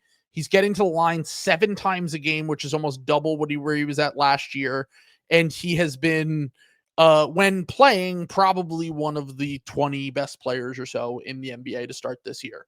So, would you like to sign the apology form? I'd like to sign it and then wipe my ass with it. That's what I'd like to do. Get out of here. What is Oklahoma City still a bottom 5 offense? Like, is that real? Or maybe not anymore. I saw them in like the top 12 the other day when I looked. Maybe they turned it around. Hold on, I could be totally wrong. I'm looking at their point differential right now. They're still number 1 in point differential. They're 8th in offense. Oh, okay. So they've turned it around. Okay. They're number 1 in defense, which is not surprising to anyone. Yeah, I was gonna say that. They were like 20th, like 4 games into the season. So that's there goes that out the window. I mean, this is kind of how he started last year, to be clear, before he got hurt. And now he's kind of getting back on track. And honestly, a few things have been better because he has the ball more. Yeah. I mean, like dropping the kayfabe. I mean, the efficiency is something for Chet. Chet is what Chet is. He's a very good player. I think that I'm not necessarily going to trust Chet as like a hub, you know what I'm saying, necessarily. But then again, on this Oklahoma City team, he doesn't need to fucking do that. Everyone's good. Like, you have AJ Mitchell. You're going to have one of AJ Mitchell or Shea on the floor. He just needs to be like a play finisher. And he's been honestly like a really good rebounder. Obviously he's a demon rim protector. He's the assists are there. He's having a good season. None of this has changed how I feel about Chet Holmgren, though, like necessarily. Like in my real belief in him, I obviously have to keep doing like the kayfabe thing, but I still don't really necessarily think. I think of Chet as being like an all-star level player, not necessarily an all NBA one. I still don't think he's gonna, even if he were like healthy every season, I think he's like just below those tier of guys. And, that's a pretty high bar to be like perfectly honest. Maybe I'm. We talked about this last year with J-Dub and a little bit with Cade too, where I was like, to me, like the idea, my argument was at the time with both those guys was you're setting the bar way too low. And the thing with Chet is like, he's going to be on this insane OKC team. He'll probably make some all NBAs at some point. Like if he has relative health, and he's on a dominant team and he's part of why they're good on both ends of the court, those guys generally make like all NBA teams if they can stay somewhat healthy.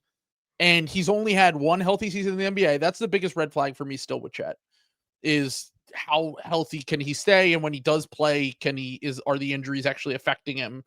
Kind of like Porzingis, to be honest with you. But the thing with Chet, I mean, everything has looked good so far to start the year. Shooting 70% from 2 is pretty fucking crazy, to be honest with you. I would imagine that has to come down at some point, even though he's like an incredible finisher and has really good touch. I mean, he's one of the best finishers in the NBA for sure. But the long and short of this is that I do think that Chet probably will continue to get better if he can stay healthy. And the Wemby versus Chet argument is over. that was a fun thing that I entertained at the beginning of every season. Another thing with Chet is that he's a really good starter. Like how Cade starts every season a little slow and like takes like a week to warm up, and like Embiid used to do this. Like there are guys that just like kind of suck their first few games. Would kind of do this back in the day, yeah. Kind of sucks their first few games, gets into shape or whatever, and now like Cade's playing really well, and like Chet's the opposite, where Chet kind of comes out the gate firing, and he looks awesome his first 2 weeks of every season. So I think this will regress a little bit, but I mean, I think that Chet, with the way that the NBA works now, like I also think that you need to like kind of rewire your brain on like what an all NBA player looks like, because the amount of injuries that we get now, Like there will be seasons where guys that normally would have never made all NBAs are going to be making all NBAs now. Where think about how Williams made it last year, like I literally said to you last year, I was like, you're putting the bar too low when you said he's not an all NBA player. I was like, he made second team all NBA, if I remember correctly, last year. And I'm like, there are so many guys that get hurt every year. And like, he's 23 and he's on a good team. Like the odds of him making all NBAs are fairly decent. That's the same thing with Chet, where it's like, there's going to be years where he's in the conversation at a minimum. Yeah, I mean, we have to. You're correct in that I have not recalibrated for the fact that all NBA James is not in here anymore. Well, this is what I'm saying. Like because all NBA used to be the important. All Star doesn't mean shit. It means you were good for the first 2/3 of the season. It's a very flawed fucking thing. You know what I'm saying? So I've always used all NBA. It's obviously a much higher bar because it's much fewer guys. But I've always used all NBA as like a very good indicator. And now all NBA is kind of a who's the best at being healthy award.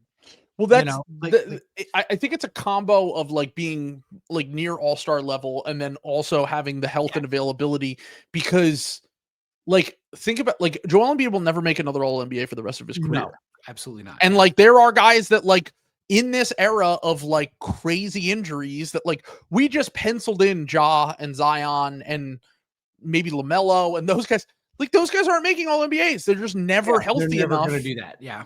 And so that is something that we need to kind of recalibrate here, where it's like the level of all NBA player, just because you make an all NBA doesn't mean you're a top 15 player anymore. Like you could be the 25th best player in the NBA and have good health luck and make it multiple years. Jimmy Butler, like how many all NBA of Jimmy Butler's all NBAs would have been wiped out by this like rule? Like Jimmy Butler's been like a top 2, maybe player. 3. Yeah, I mean that's a lot though in like terms of all NBA selections. Like he hasn't played more than 58 games in I think like 6 or 7 years. So yeah, like there are many guys that like were at like an old threshold that would not make it nowadays because of this new rule. And that was why I remember being really annoyed when they brought up this new rule and the games played rule. And they were like, this is only because Joel Embiid didn't make first team. And I was like, Joel Embiid will never benefit from this because he'll never play enough games to benefit from this. I was like, he's going to be the one that gets left out every single year. And then obviously he had the injuries and hasn't been quite the same since. But I just remember being like, there's no way that Embiid will be the one that benefits from this at all, because he only has played that many games like 3 or 4 times in his whole career. Yeah. 3 of his 5 all NBAs would not count. Yeah, that's crazy. Is 64 how much? What's the game threshold? 60. I think it's around 60. Hold on. It's 60. He's played 64 during his last all NBA, and I don't know if it's lower than that, he only has 1 season where he has 5 all NBA selections and he only would have gotten it in one of them if the rules were the same. If it's 65, he only would have gotten 1 all NBA in a 5. Okay. That's crazy. AI is great. Thank you, AI on Google, doing absolutely nothing for me. Jonathan and Cactus in the comments are telling me it's 65. So 65 is a lot, dude. Yeah, it's 65. That means that Jimmy Butler would only be he's currently a 5-time all NBA player. He would be a 1-time all NBA player. It's crazy. I mean, it's like once again, they will eventually lower it. I think there are very few actual problems with the NBA. To me, that needs to be lowered to like 58. Like we're going to lose out on like great Wemby seasons because he sprains his ankle, and it's like ridiculous. Either shorten it, either do what you should have done and get rid of the games, or lower that threshold. Like, yeah, that will be that in the next CBA, they'll change that. So all right.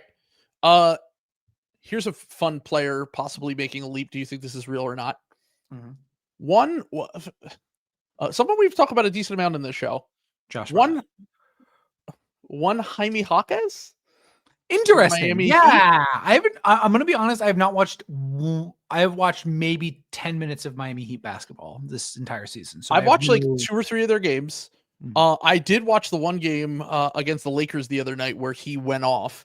I do just want to couch it with the fact that these are the games around that. Okay, ready? Yeah. This game, he scored 31 points, had 8 rebounds and 4 assists on 11 of 16 from the field against the Lakers. Okay. I did talk about the fact I think that big athletic, not that he's super athletic, but like big wings who can score are probably going to gash the Lakers this year. Just kind of like the archetype of guy I think that is going to kill them. But the game before that, he scored 6 points on 2 of 8 from the field, 8 rebounds, 6 assists. And then last night he had 6, 6, and 5 on 3 of 9. So it's possible he just had a hot streak to start this season, sure, yeah. But he is shooting 60% from the field to start the year. 17 points, 6.7 rebounds, 4.6 assists. Jimmy Butler's finally out of there, so they need someone that can kind of take up some of his creation, especially with Tyler Hero still out. He's shooting 85% at the rim to start the season, Sam. He's been, like I said, he's been very up and down. And his on-off swing for this year to start the year, in the 206 minutes he's played, they have a plus 23 net rating with a 122.6 offensive rating. In the 130 minutes that he has been off the court, they have a negative 19.7, and their offense drops to 109 offensive rating. So that's a 12-point difference with their offense, and basically a 40-point swing when he's on or off the court. It's an MVP level start for him in terms of impact on net rating, which once again, only like 400 minutes or whatever. I want to give the what's going on with the Miami Heat feels, I don't want to say fugazi because they're going to be good, but I would like to give it a little bit of a chance to settle. Well, we saw this with Memphis last year. This is the same offense Memphis ran. Yeah. And then they played the Lakers. And JJ Redick either figured something out, or the Lakers, they figured something out. And then from that point on, it wasn't quite as effective after.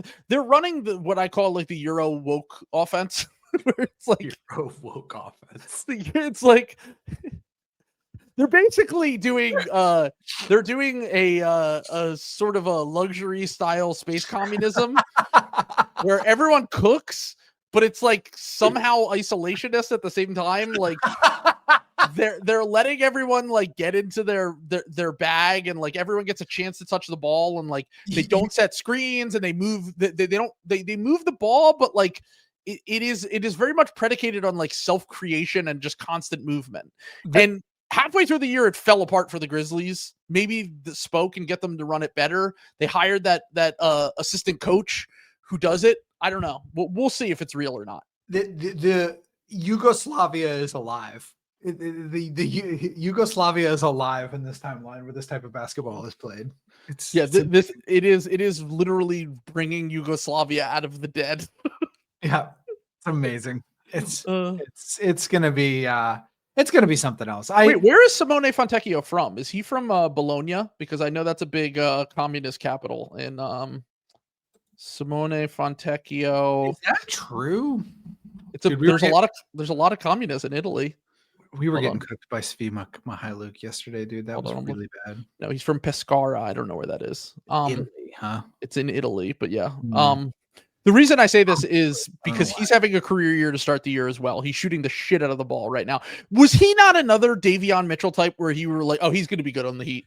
I feel like everyone said that to the point instantly. Where, like, the podcast, like everyone on the podcaster class said that to the point where I did my reactionary thing where I was like, yeah. Well, my whole thing is that I don't care about Simone Fontecchio because he was like on the fringes of rotations for years, and I had to hear about how awesome this guy was, and I was like, I don't give a shit. Oh, he's from Southern Italy. Never mind.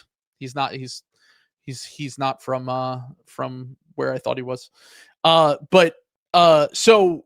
The long and short of this, let's give it time with the Jaime Jaquez thing. Yeah, that one I'm not. Let's give it a little bit of time. You know what I do buy though, and I'm kind of mad that I buy it, is that I think Bam Adebayo can shoot threes now, and I was very much against this entire concept, but we now have a year of him shooting threes, and once again, I was like, this is stupid. Anyone who thinks he's going to be the next Brook Lopez or Al Horford or whatever, like, you're out of your mind. And he's not shooting nearly as well as those guys. I'm not saying he's shooting at that level, but we do have a year sample of him shooting threes now. So this is not that many attempts. It's like 250 to 300 attempts, but he's shooting league average from three, 35.7% from three. Over the course of the last year. Let's see the totals on that. So he has shot in the last year, Bam Adebayo has shot 266 threes, and he's making them at 35.7%, which is kind of all you need from Bam. Yeah. Especially because he isn't like a dynamite inside the arc scorer, but he's like a guy who you can run offense through. And if he can space the floor and he can be a finisher and he can cook occasionally inside and he's a good passer and he's a dynamite defensive player. To me, that's what takes Bam Adebayo. If this is consistent and continues throughout the whole season, he's upped his volume a ton this year from three. He's shooting way more threes than he ever has before. That's what takes him from that, like, hey, he should make the All-Star team, to like, this could potentially put him in the conversation for All NBA. Especially if Miami's good. Well, and the nerds are aching to give him like any. For sure. He's never made All NBA, I don't think. Oh, they want to do it. So like, Zach Lowe, I will call it right now. If that continues, Zach Lowe will go to the fucking mat for that man when it's over. Yeah, no, he's a 3-time All-Star with no All NBAs. And listen, I think Zach has bitched and moaned about that on the podcast before. That like Bama, he's never made a tragedy that this guy has never. Bobby Marks, this man has never made All NBA. And listen, I voted for him. And listen, no, I don't have a vote, but if I did have a vote, why don't you have a vote, Zach? God damn it. Get that back. They should staple that fucking vote to him, dude. It's like, sorry. Take it back. You have to. Sorry, if this is your job, you have to have the uncomfortable conversation with the players. Sorry. I was going to say he's going to be. And is there any player in the NBA who has adapted more than Bam Adebayo? I mean, here's a guy who he gets drafted. He's a defensive specialist, doesn't play that many minutes. Jimmy Butler comes in and goes, I'm going to be the guy. And he's the second fiddle and he plays good soldier. And he's a big part of why they're in the NBA finals, and he's making all defense teams. And now he can shoot threes. You can run offense through him. I'm telling you, this guy has had one of the most amazing careers I've ever seen. Unfortunately, that will be coming at some point here. That rant will come from Zach. He will be over the moon to talk about Bam Adebayo shooting threes. Clip this. Remind me April 26 or whatever. Yeah, exactly. Yeah. I was thinking that's exactly when it will be coming. But yeah, so I do think that Bam can actually kind of shoot threes now, and I have to have egg on my face over making fun of people who thought that he would be able to do that, because I was like, he can't even shoot twos. How is he going to shoot threes? Well, he has always had a little bit of like not quite 18-foot range. He's had like 16-foot range. Well, it's funny because he had multiple seasons where he was the worst jump shooter in the NBA, and then on high volume, to be clear. And then he always had touch. Like it wasn't like he didn't have touch. And the set threes where he's more open have clearly been easier for him than when he's, banging in the post in the mid range and he's shooting over guys. So I do think that this 3-point shooting thing, at least in the regular season, is real. I'm skeptical that it might be, real in like a playoff setting. But do you think this is increased humility due to being the worst basketball player in his household? Definitely possible. I would imagine that kind of beta Bam always has to be second, and he can cook if he's second, dude. I will credit to him though. I mean, no shame in maybe one of the greatest living basketball players to ever live. I was gonna say one of the GOATs. Like it's possible that it's very. She sets the bar very high. Yes. So before we talk about Keyshawn George, let's just talk about the Jazz guys real quick. You saw it in person not in person, but you saw it to your team last night. So fucking mad, dude. I'm so I swear to God, that's the most mad I've been about a non-playoffs game in like 7 years. I'm still recovering. We actually do have some breaking news, by the way. I'm being told by Alex and Jonathan in the comments that Red Panda will be making her triumphant return at the. You guys are playing the Bulls in Chicago, Sixers Bulls. I also saw I might tune in for that, to be honest. A little bit earlier here, we did get a comment from Cactus, who said Io is out for the game tonight, which is actually massive because he's their best point of attack defender. And the Sixers have been exposing teams that don't have good point of attack defenders this year. So that actually will be a pretty good game. I'm streaming for that game if you do want to hop on at all. I'll be streaming because it's Jared McCain's return. But anyway, Walker Kessler, we already talked about him a little bit. Also didn't play in the game last night. But when he did play, they've been using him like he's like an elbow operator, and he's been kind of good running an offense. Like, I know he has great spacing around him, and Will Hardy's a pretty good coach, but like, he had a bounce pass where I was like, holy shit, Filipowski really fucking hucked that thing. And then it turned around, it was fucking Kessler. It wasn't Filipowski. I was like, God damn. Like, he can pass. I will say, I think that he's probably I would say both of these guys have made surprising leaps to me so far to start the season. Keontae George more so than I've always thought Walker Kessler was like pretty decent. I had him on my top 100 players. I didn't expect him to be this good on offense, more just as like a defensive guy that could finish plays on offense. But Keontae George is the guy that has surprised me of the most of anyone on this entire list, to be honest with you. I thought that Keontae George completely sucked, to be honest with you. And I have been blown away by how good he's been to start this season. What are you doing? a Parm was here. I was like, what is happening? I tried. Parm told us pre-draft, and I Yes. was like, Yeah. okay, I see the vision a little bit with him. Yeah. And then he was like really bad as a rookie. And I'm like, all right, well, whatever. Rookie guards suck sometimes. Then he was like not very good as a second year guy. And I was like, all right, well, what is this guy? Like, why is he still starting for them? He's averaging 23 points, 8 assists, 3.7 rebounds. He looks more active on defense than I've ever seen him in his entire career. And he's not even shooting well from three. He's shooting 27% from three. He's getting to the line 9.6 times and shooting 91% from the line. And his playmaking has been the best of his career as well. So like, to me, he went from like possible bust to like, could this guy like be like a star? Like, what happened? I don't think he could be a star, but he could definitely be like a good starter. I think is like 23 point. Now, once again, not all of this might be sustainable, but he's shooting a career low from three. And he's averaging 23. And he's not to be clear, he's not a great 3-point shooter. He's always been below average. So maybe that's just something that holds him back from reaching those. Maybe this is like I wanted to say it's like, maybe I'm falling for it again because he kind of looks like Anthony Simons. Like he actually does kind of look like him. But like the foul drawing and the defense have been the things that have surprised me with him. And I'm like completely shocked at how he started this. If this leap is real, this is the biggest shock leap to me out of everyone, because everyone else we've named has been like frisky or kind of good at some point in their career. Young. Like Sarr was, we're talking about a year 3 guy. Yeah, I was pretty surprised by Sarr. But I was skeptical that Keontae George was even going to get a second contract with the Jazz. Yes. Oh, I totally agree. How many times did we sit up here and talk about how bleak the Jazz's rebuild was because they had like nobody, and then all of a sudden, like Taylor Hendricks isn't good, but Taylor Hendricks is clearly an NBA player.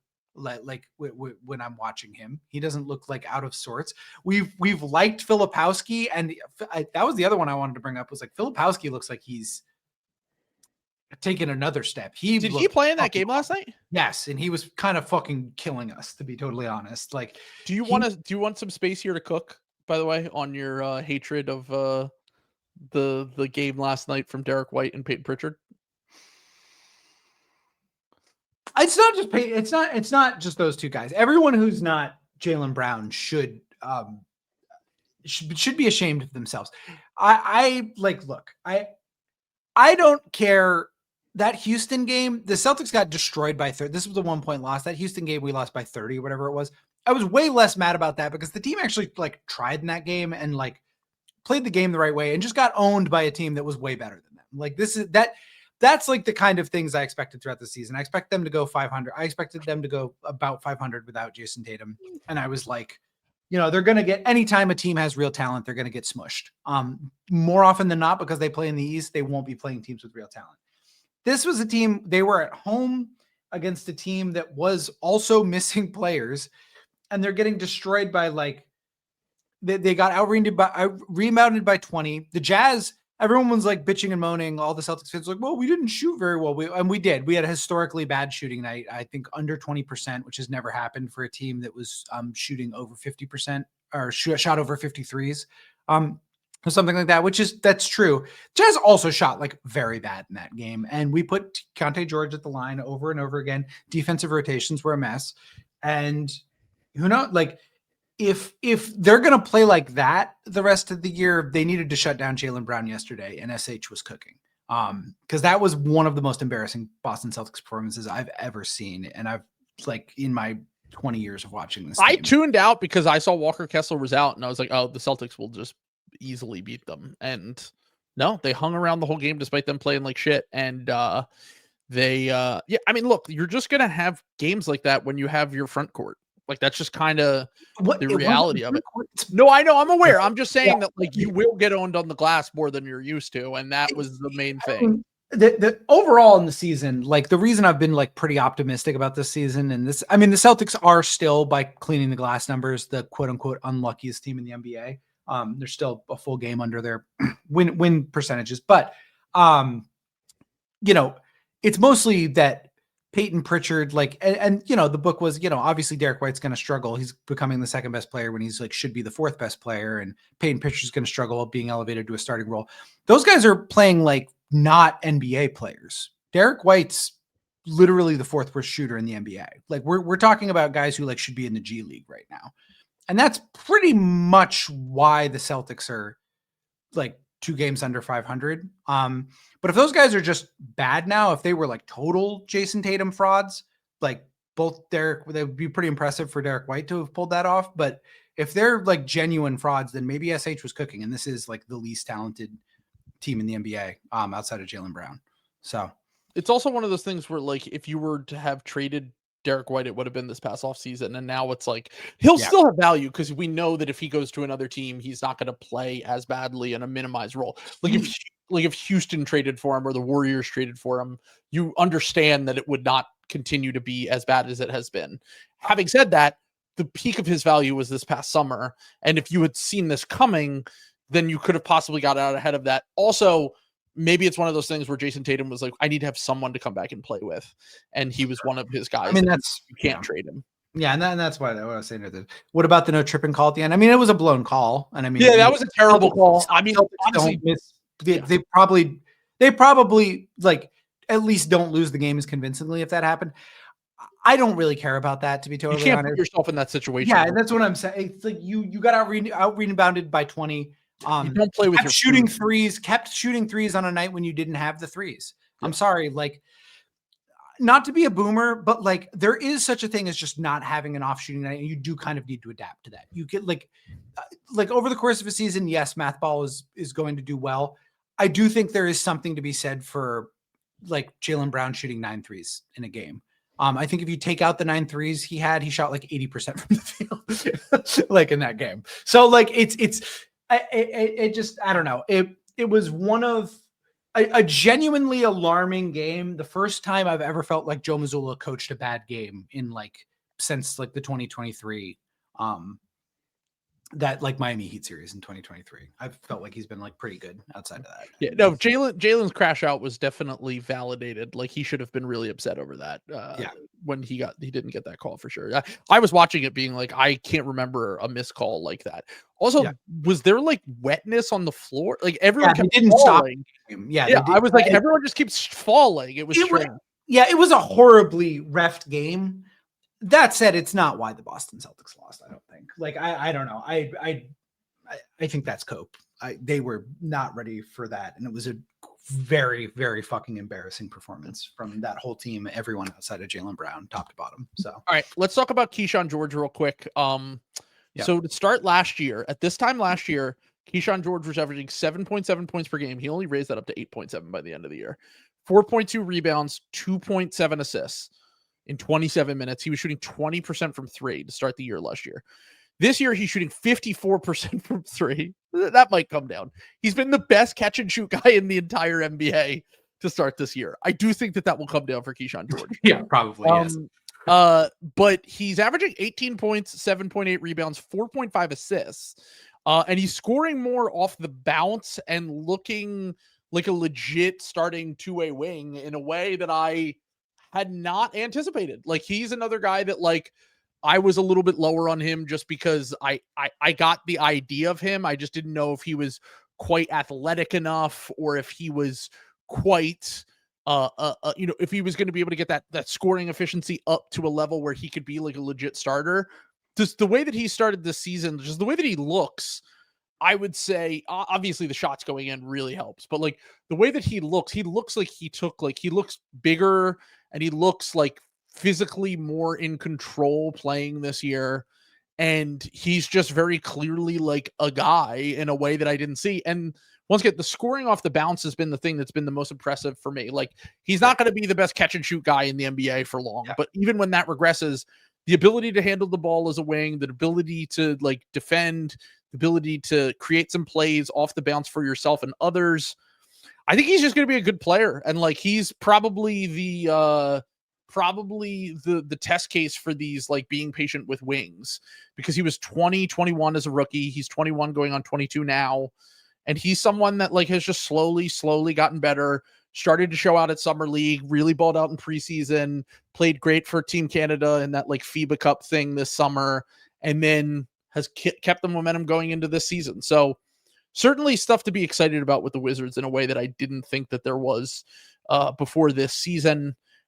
Still, I'm looking at that next draft for them, thinking that would change so much if they got a top, even the third pick would change so much for them if they get the good lottery luck next year. Them and the Wizards are the teams. They are the Wizards. Oh, I thought we were talking about the Jazz. Oh, no, the Wizards. Oh, you were talking about Keyshawn George that whole time. Or sorry, I talked about Keontae George, and now I'm talking about Keyshawn George. I'm sorry, I'm on one. I was still agreeing with everything. I was like, off the bounce, he has been good on contact. Like, I want to be clear with both of the Georges, which I confuse those two all the time. But with both of the Georges, I definitely want to see. I want to see Keontae George do this for a much longer extended period of time before I start to believe that he went from being like kind of ass to like legit good for sure. Like, I want to see like at least a quarter of the season of this. But the things that he's doing, especially the foul drawing, is generally more sustainable than something like what Keyshawn's doing right now, which is like Keyshawn is just shooting 55% from three. If he shoots 50% from three, he's going to be one of the best players in the NBA. But the stuff that Keontae is doing is generally more sustainable. But I still need to see a larger sample before I buy either of these guys having like crazy upside. But still very clearly good, like solid to good NBA players in a way that I would have not thought coming into this season for sure. Yeah, I would say Keyshawn George has had like, but just because he was like a rookie last year, and like rookie wings, like that's a little bit more expected. Where like, Keontae George was kind of having like a little bit of a. I never realized those guys have such similar names. I can't believe we haven't made that mistake before. Like, we just never really talk about either of them all that much. So I think that's something that will definitely continue to confuse us forever. All right, let me just, before we get out of here, let me just run through three guys. I think we talked about Josh Giddey on the Patreon episode. If you want to hear that, go talk about he might make the All-Star team, by the way, if the Bulls continue this. It's an insane reverse jinx pull for Trill. I'm just saying, like, if you look at his stats, and by the way, I talked about this. We lost Dame, Hallie. No, I'm talking guards. Not forwards. For guards in the East, we lost Dame and Hallie, and there's a third person I'm forgetting. Oh, Tyler Hero made the All-Star team last year. Those three are not, like, Hallie didn't make it last year, but he's been a regular All-Star. Dame made it every year, if I remember correctly. Hero was on it last year. To me, the list of, like, if you look at the guaranteed guys for the start of this season, the only guarantees to make the All-Star game so far to start this year are Mitchell, Brunson, and Maxey, and then Cade, after his slow start, will probably get there. There could be 5 guards again, and then it's like, who's Giddey going up against? Garland's out, Trey's out. I think Jaylen Brown's a pretty safe bet. They'll put him in as a forward. Right. Oh, you're still saying guards. Sorry. I'm okay. Yeah, Once again, guards. Giddey could make it. Like, there's a good chance that VJ absolutely could make it. That's right. So could Grimes and McCain. All four. All four. All four, like the Hawks, but just with the Sixers guards are making it into the All-Star game. But once again, I think there's a chance that he could make it. I had Ryan Rollins next. I want to talk about that. By the way, Ryan Rollins, the funniest thing about him, I looked at his per 36 numbers from last year. They're not that far off from that's what I'm saying. Like, he's good, dude. Like, he's good. It's very funny because I looked at his per 36. He averaged 15 points and it's up to 19 now. So that's obviously a pretty decent jump. Yeah. But he averaged, and the assists are up from 4.6 to 6.5. But like same number of rebounds, same number of pretty much everything else. And like he has the ball more, so he scores more and he gets more assists. But like he was just clearly a good player in hindsight. And he's now getting the opportunity, and he occasionally will have these go-off games where he looks incredible for the Bucks, and he's been massively important to the start of their season. I think the big difference with him versus some of the other guys we talked about, I think he's going to do this in the playoffs too. I think he's like a playoff built guy. He's so fucking strong, like looks strong, athletic. He can shoot off the dribble. Yeah. Like I think he genuinely changes the Bucks. I don't think we kind of did this already, but like, it's not like insane that the Bucks win the East this year. It's like, I'd be pretty shocked, but it's not. I would be, but like, I'm just saying, like, it's not impossible. Like, they would need health luck, and Giannis loves getting hurt. I was going to say, and the workload that they're putting on Giannis, even with all of these guys that are helping him, is like Miles Turner's only averaging 9 points a game to start the year. They did lose to the Kings the other day too. They did, yeah, and they needed Giannis to take over down the stretch last night for them to beat the Pacers, but the hospital Pacers. But I will say that's probably the most bad blood we have in a rivalry in the NBA right now. 100%. Yeah. Miles Turner was booed. Giannis started taunting the crowd after he hit the game winner. Yeah. You see him shut the book. Yeah. That was kind of boss, to be totally honest. He lost. Miles Turner lost aura points for complaining about the crowd booing him after the game, but watching your tribute video and then doing this is hilarious. Yeah, that's kind of beast. Yeah. No, we respect that for sure. Yeah. And then the last two guys I want to shout out that are good players that are making clear leaps that I think are fairly projectable and sustainable are Maxey and Jaden McDaniels.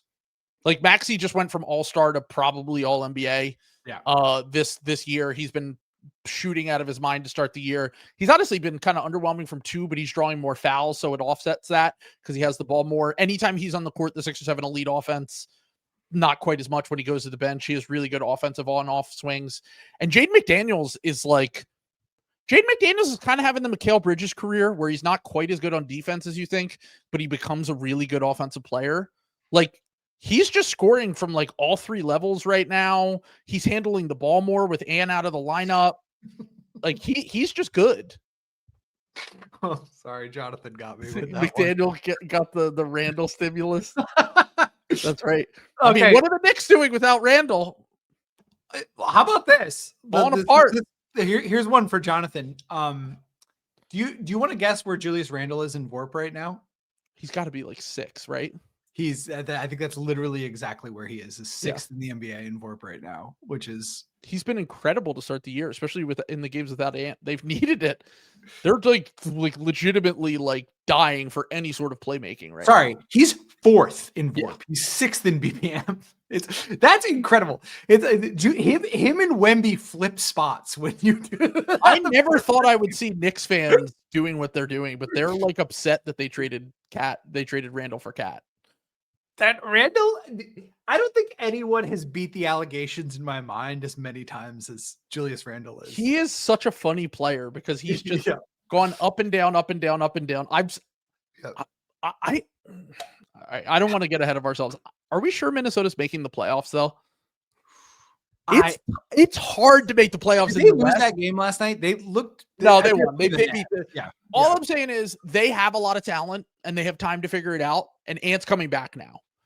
But they could definitely be in the play-in. They could definitely be a play. I think I had them in that range anyway. I think I had them in like the 5 or 7 range. But I will say the back-to-back conference finals. I know you've been over why it's Mickey Mouse and how lucky they got last year. That does kind of mean something. They're the sixth seed right now. The teams ahead of them are the Rockets, the Nuggets, the Lakers, Spurs, and the Thunder. I think that's about right. And then, I guess they have the Blazers, the Warriors. The Clippers have been the team that have really not looked right to me so far this year. Like, they've been the team that I expected to be like one of the 4 best teams, and I'm just like, they've kind of been underwhelming. I might have got away with it picking this to be the year to bet against Tyronn Lue. But because after they owned me last year, it might have been a year. We might have overreacted too much in the other direction, I think, with that one, but we'll see. No, I went under. Oh, okay. You did.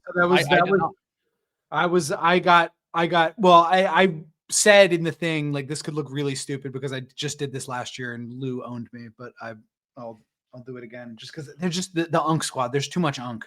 There's just too much Unk. It seems like Bradley Beal, Chris Paul, and Brook Lopez are all bad now. So that feels like not good for their chances. But anyway, if you're gonna go for an Unk squad, you got to go for the Warriors. The Warriors are the only good Unk squad we've got. So well, they just lost to the Bucks and the Hospital Pacers, so we'll see. Long season ahead of us. And all the Sixers fans crashing out in the comments over Jabari Walker starting again. Paul George, do you have any shame? Paul George, you hurt your knee 2 months ago. PG. And you literally are still out, dude. How is this possible, bro? Jared McCain broke his thumb or whatever and is back in time. How is this crazy, bro? Like, how is this happening? But anyway, Jabari Walker is horrible. I hope I never have to see him play basketball again. Dom Barlow, though, please heal up soon, King. You are going to save our season.